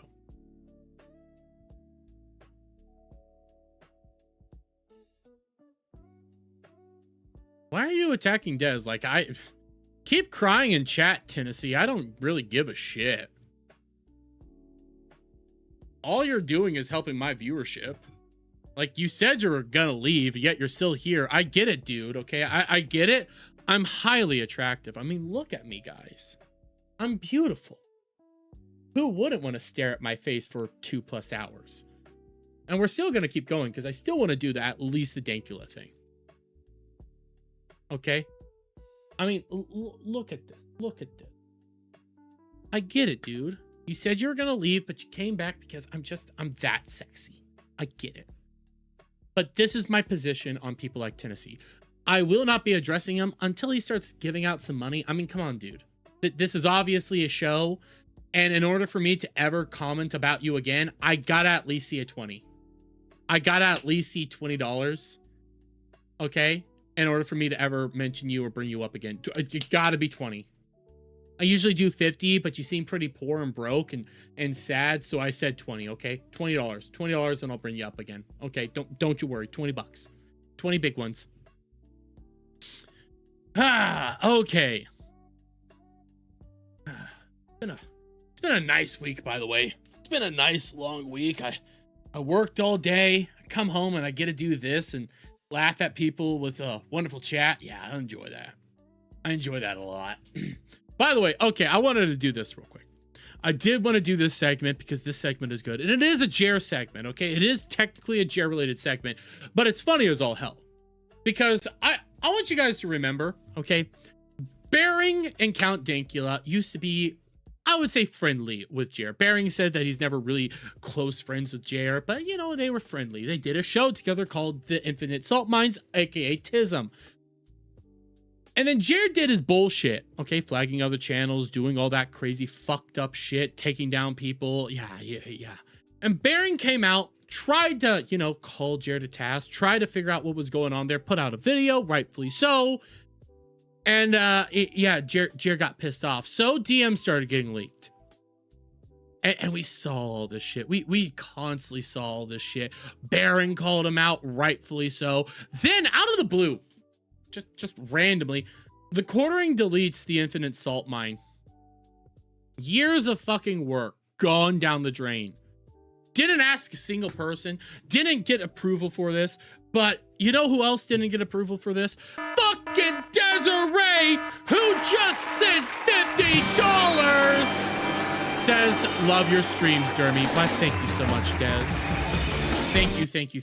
I really appreciate it, lovely. Thank you. And I love all of you in my chat. You guys are fucking fantastic. But yes, okay, TISM went down. TISM went bye-bye. Dankula even commented on this. For fuck's sakes, love waking up to seeing years of work going right down the fucking tubes. Tism has been completely deleted on multiple platforms. All episodes, if me and Bearing can restore it, we will. But that was shit tons of episodes, and I doubt we can get them all back. They did get them back. Luckily, that is the upside. Thank you for getting it back. But we also know why Jared did this. But one, Jared also tried to say that it was everybody else. It was all the flagging, all the people roasting him, you know, the Keto Casino, people like me, Don Flurgany, Luther Morgan, so on and so forth. We all just flagged him down, destroyed an entire channel, even though it went down on YouTube, Rumble, BitChute, Odyssey, sites that never go down like that. Like, what the hell? What the hell? Yeah, but it was Jared. Jared ended up having to cope up to it, said, yes, it was me. It was my editor. I told my editor to do something and to delete it. It was my editor. Didn't work. And we know exactly why he wanted to take it down. It's because of fucking videos like this where he would end up just talking about how he shat his pants, how he would talk about the smell of his wife's vajayjay and shit like this. How there was just so many ridiculous things in there constantly. Like here, I'll play a little bit of this just to show you guys an example of why he took it down. Tell the story. I mean, I'll tell it now. I'll do it right after Super Chats. Okay, go on, tell it now. Don't change the subject. Just begin. Once upon a time. So once upon a time, I believe I was. Dez, you know what? Okay, Dez is asking how much to do something that I don't do. Okay, I don't do this, but she's asking for money. So because I don't do this, and I don't believe in doing this, but because I don't do this, but you're saying how much, I will set the goal $150, not counting the over 50. That is how I do stuff, okay? If you want it done, I'll do it, but there has to be some money involved. You guys can keep playing around. That's how I am. Just time them out. I'll leave it up to Adam. He's one of my mods. Adam, you decide. I'll let you decide, Adam.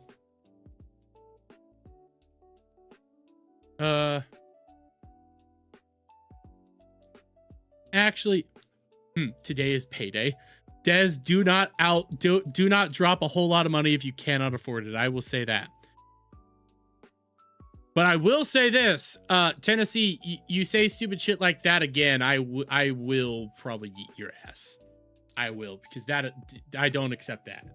Probably 32, 33, maybe 34. So hang on, what was that a couple of years ago? How old are you? Yeah. I'm 36. Okay. All right. So yeah, it was vivid. Go on. The memory is vivid. We're at Walmart. We had just eaten, my wife and I. We had just eaten at Qdoba. Oftentimes, it's like a chain Mexican restaurant. Ooh, okay. I do really enjoy their quesadillas, and I get a quesadilla. My body has a little bit of a problem with cheese, as I found out that day.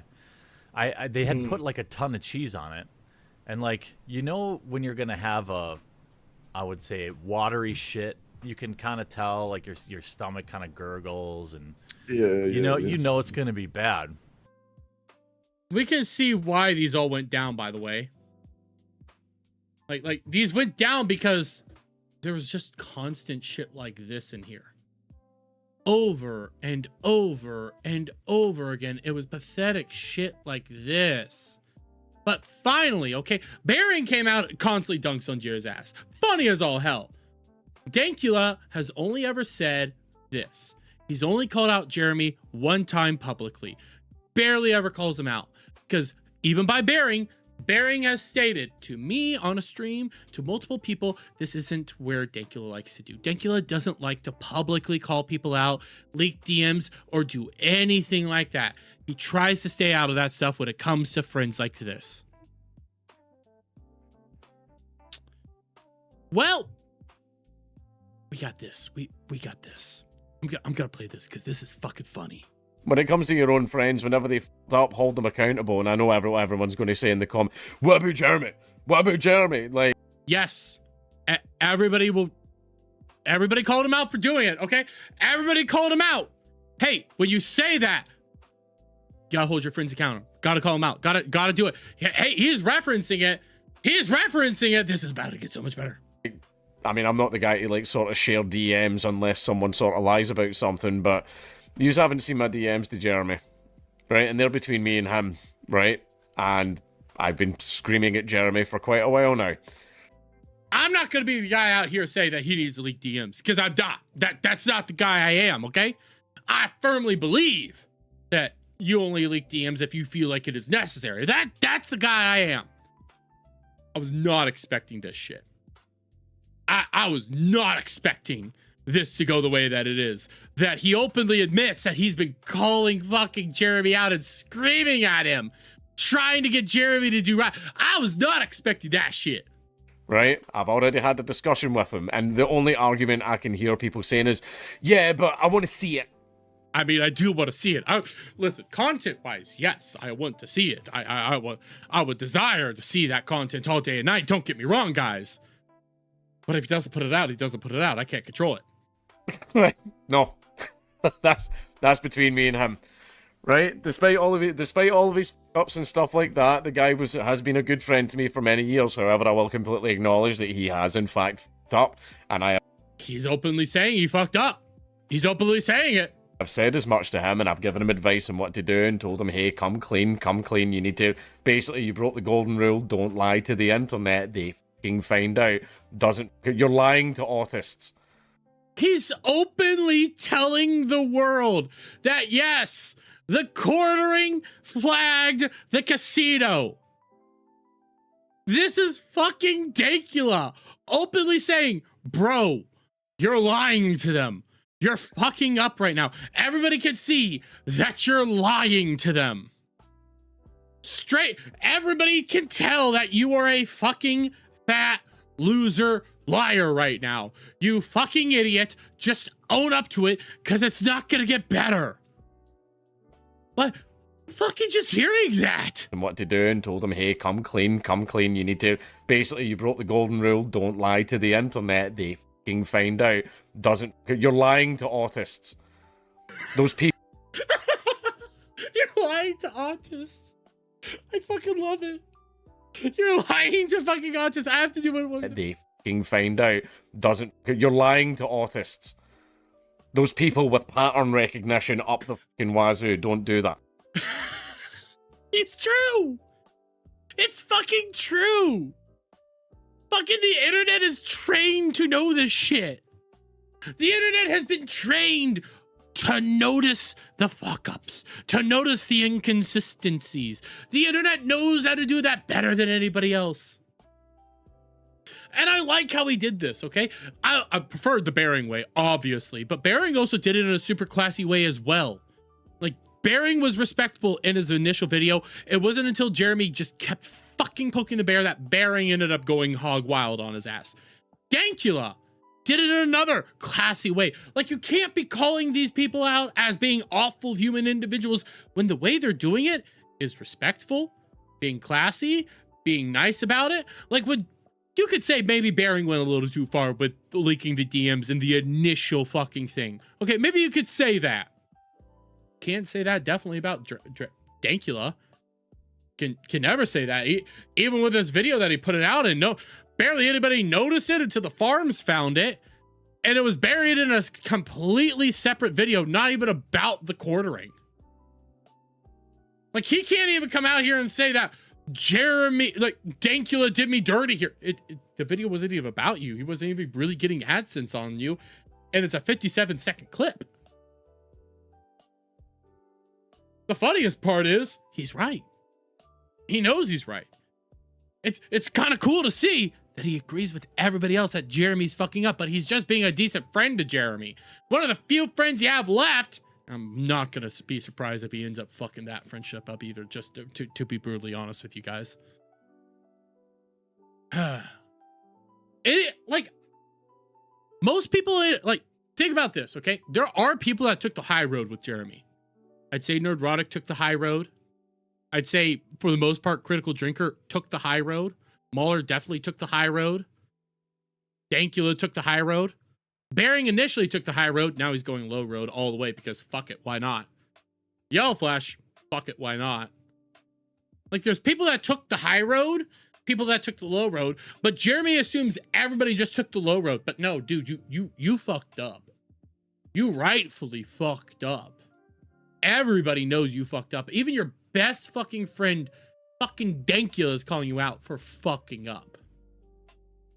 You're a loser. You're pathetic. And I had more shit to talk about tonight. I did. But we've already been going for almost 3 hours. You know what? We've almost been going for 3 hours. What was my Mel thing? Here, I have a quick Mel segment, and then I have one other quick segment that I do want to hit tonight, and then we'll wrap it up, and I could save the rest of this shit for Saturday. But this is a quick Mel segment. Okay, this is a quick Mel segment. It is. So with the Mel segments, guys, we all know what happens with a Mel segment. We know how to do a Mel segment right.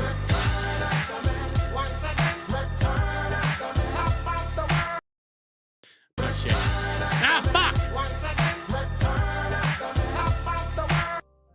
Oh, God, I love the song. I love the song. I think it works. I love that little segment thing right there. Every time you do a Jer segment, you get Doobie Doobie Doo. I got one for EVS now. And for Mel segments, you get Return of the Mac. I love it. Fucking love it. But, okay, this is a Mel segment. It seems like a weird Mel segment, but this is a Mel segment. Because I have this, okay? We have Nancy Mace right now, okay? And you guys are going to be wondering, how the fuck does this integrate with a Mel segment? How are we going to get this all integrated? Well, it will, because if you guys have been paying attention to Nancy Mace, she's on a weird one. She's on a fucking weird... The fuck is wrong with these tattoos, bro? This is... I'll say it, you know, like a tattoo here or there is one thing. This is fucking sleazy. Like, they're not good-looking tattoos. You have them in just random places. They don't really mean anything. Like, this is sleazy. And Nancy, she's going through this weird path. Like, this is her actual account, by the way. First woman to graduate from Citadel, member of Congress. This is actually her account. This is a congresswoman tweeting this out. This is, like... This is weird. And yes, these tats look trashy. Oh, yeah. You haven't seen the worst part about this, though. She did this. What is Nancy Mace doing? I don't fucking know. What is this? No. What the fuck?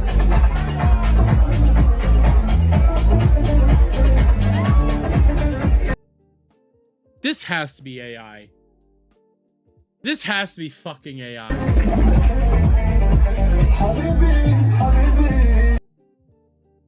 This has to be AI. You're not gonna convince me that this isn't AI. What the fuck is this? My Trapper Keeper the first day of school versus my Trapper Keeper at the last day of school. What the fuck is this? Please tell me this is AI. She's Ricada maxing. Well, I say she's Melody maxing because Nina Infinity came in. Nancy Mace's transformation to Melody Mac is weird. I told you it was going to be a Melody Mac segment. I told you it was going to be all about Melody fucking Mac. Because now that you see this, now you see how she's presenting herself and what she's doing. Again, I pray to God this is AI. This is so fucking weird. This has to be AI. I'm choosing to believe this is AI because people in the back aren't moving. Oh, no, they're moving. Shit, they're moving. Fuck. But after you see the Melanie Mac transformation, here's the latest video from fucking Melanie Mac. You're not going to be able to unsee it. My husband has something to tell you guys. So fucking hairline. That is a bad hairline. Bro, that... Listen, I don't have a great hairline either. I'll fully admit it. My hairline is shit. Bro, that is a bad hairline. That is a bad fucking hairline. Reading these comments, and I've been hearing a lot about race mixing, and I'm... He looks so uncomfortable. Look at her just mean mugging the fucking camera. Look at him like, I'm so uncomfortable right now. She's so close to me. This titty's touching me. Actually really, really against it. Like, have you ever thought about, oh man, I'm just gonna mix one race with the other, and it's never gonna be as good as the original. Never. Never in a million years. What? What? Is this supposed to be sarcasm? Is this supposed to be like some sort of sarcastic thing that we're doing here? The last time I watched a freaking biathlon, I almost had a seizure with all this cross-country skiing. I'm like all into it, and then bam, they take out a rifle and they start shooting stuff. It's terrible. Race mixing. Awful. Oh, now I get it. Now I get it. We're mixing racing with other things. It's not actual racial mixing. I can't even, I'm not, you know what? Fuck you. Fuck you. Fuck you. What is this? Oh, it doesn't even work. Damn it. I thought I had a retard alert. I'm trying to find like a, you know what, Mel, you get this. $5 a month. How are you have hours of time to watch me and not $5? All right, everyone in the chat's making me depressed with all their fucking sad fucking sob stories about how their life is over and they can't afford $5 a month. You know what, Mel? You also get this one. I know math is hard when you're an idiot, but like if you're a broke boy, just say so. Johnny deserves the RTU soundboard clap. No, I'm not giving him the soundboard clap. I'll give it to some people at least trying to make a dumb joke here or there. This is just bad. This is all the way bad. You don't get the soundboard clap. I will not give it to you. You don't deserve it. You deserve... If it loads. If it loads. Uh-oh, retard alert. Retard alert, class. That's what he deserves. He does not deserve the fucking applauses. This is so bad. This is a joke. And I don't mean in the funny way. I mean like this joke that you tried to do, it's bad. It's bad. It'd be bad. What is wrong with the shape of Buddy's head for him to hold on that baby hair on the top? I don't know.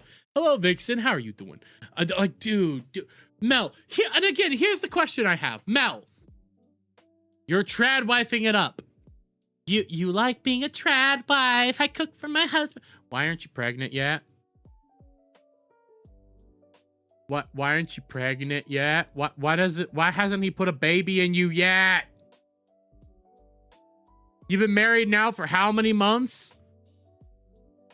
Why hasn't he shoved one in you yet? What the fuck's going on? Sham marriage, 100%. Yeah, this dude ain't clapping them cheeks. They sleep in a separate bed in separate rooms, and the guys come over and they're there for Johnny, not Mel. Because Mel's a lesbian. I'm on the camp that Mel is a fucking lesbian. You will not convince me that Mel is not a lesbian. But okay, I have one last segment that I do want to hit before I forget. This is actually more of an important segment. So there are two beards in this video. Yes. But I do want to hit this. This is important. Part of this, we still need to do part of the segment. Okay, I promised it last Saturday, but things kind of got a little awry. So I'm gonna try to do this part next Saturday. I promise you I'm gonna try it. But this is all about Mike Klum. But more importantly, this is about his recent EDP documentary. Okay, that I still promise that I plan on fucking covering. Okay, he went on with fucking Chris Hansen. Oh, that's cool. But Mike Klum did his EDP documentary where he goes through like aspects of EDP's life, the things that he did, the fact that he tried to, hook up with a minor. Yeah. Yeah. Have a good one, Mr. Benton. This is not, this won't take us too long, but this is important. That doc was rough. I still need to go over it. I'm planning on doing it, okay? We're gonna be doing it. But because of the documentary, the district attorney has announced they are taking a second look at the EDP case after watching the documentary. So we got some good news. You know what? There is an applause for that. I'll give it an applause. There is an applause. We got some good news on this one. That's actually a good thing, because if you guys don't remember, the only reason he did not get charges brought against him or anything like that was because at the time it was fat pedo hunter. I can't think of his name. He still does it. And a guy by the name of Gideon, who Gideon's a fucking loser and a retard right now, who actually endangered minors.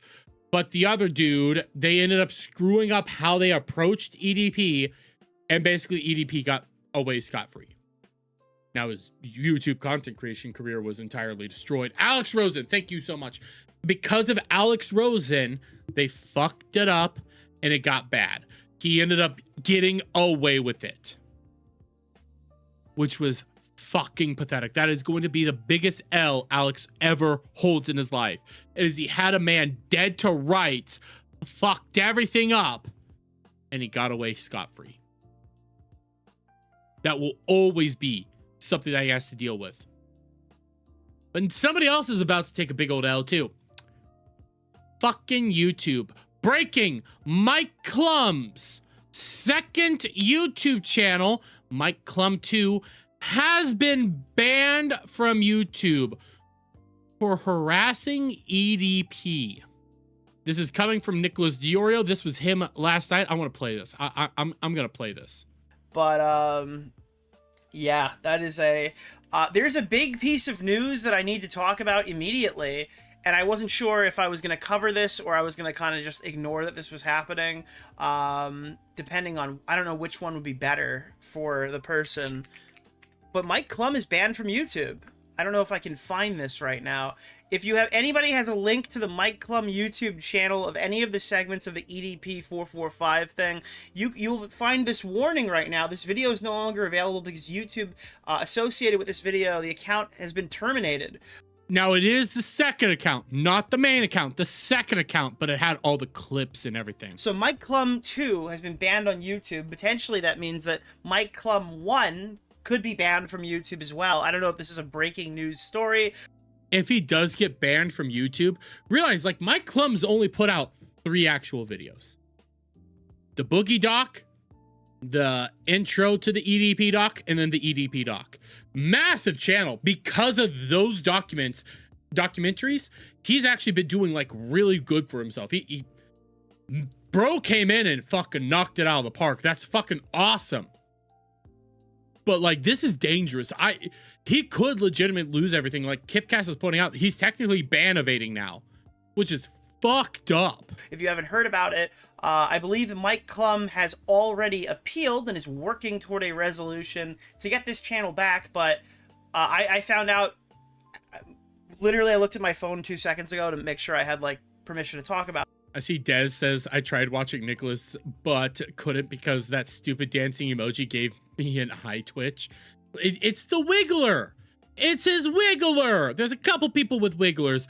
I'm not a huge fan of the Wiggler either, to be honest with you. But hey, that's his little MO thing. That's what he does. That's his.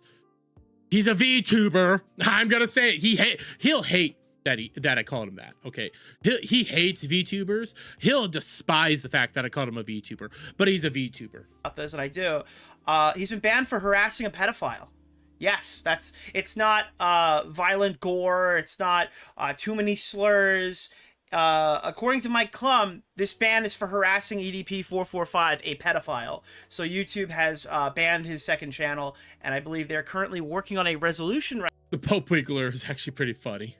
I'll give him that. The Pope Wiggler is actually one of my favorite ones right now. So when we get to this, he's a VTuber or a 2D tuber. Technically, he's a PNG tuber. I'll give him this. No, actually, would he be a PNG or would he be a JPEG? Or a GIF? He's a gift tuber.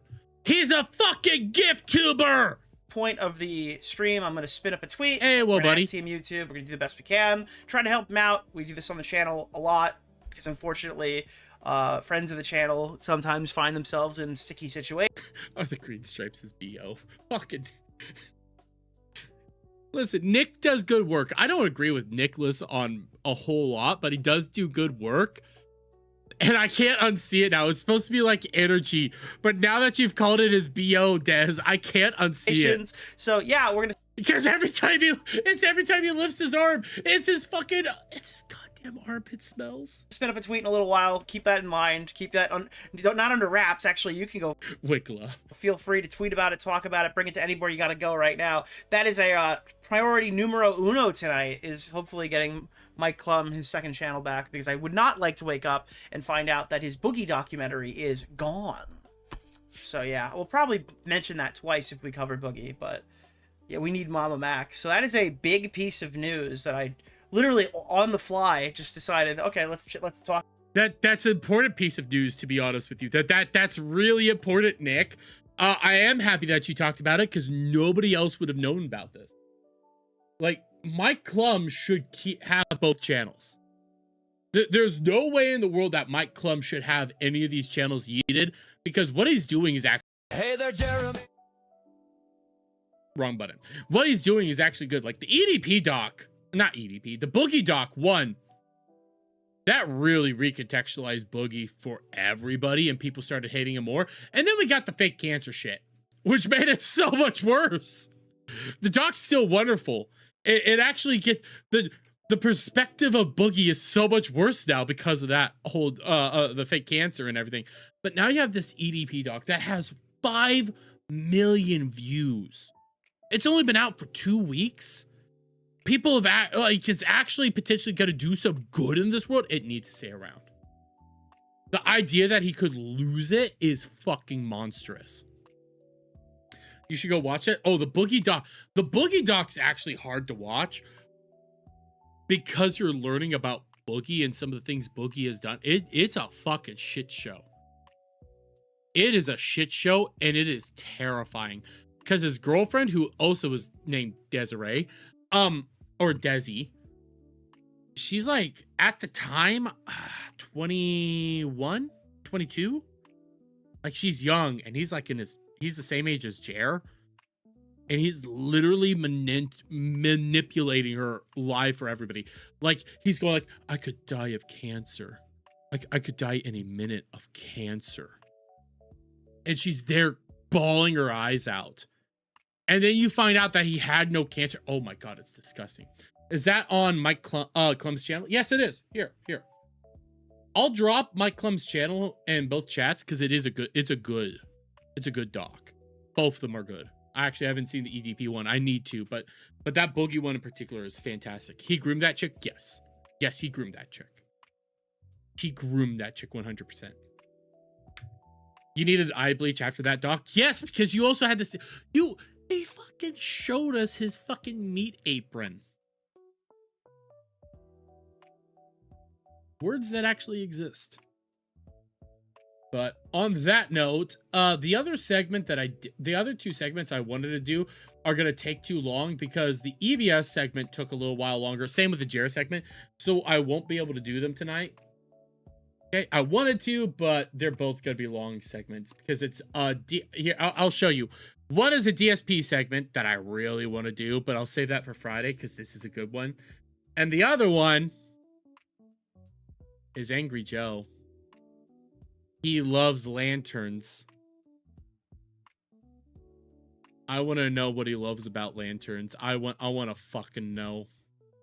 Meat curtains? No, meat apron. Last Effect. I meat apron. He had 2 meat aprons. Yes.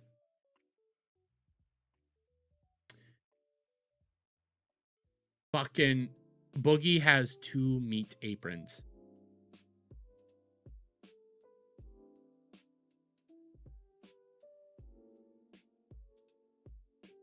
So anyways, those are words that I said.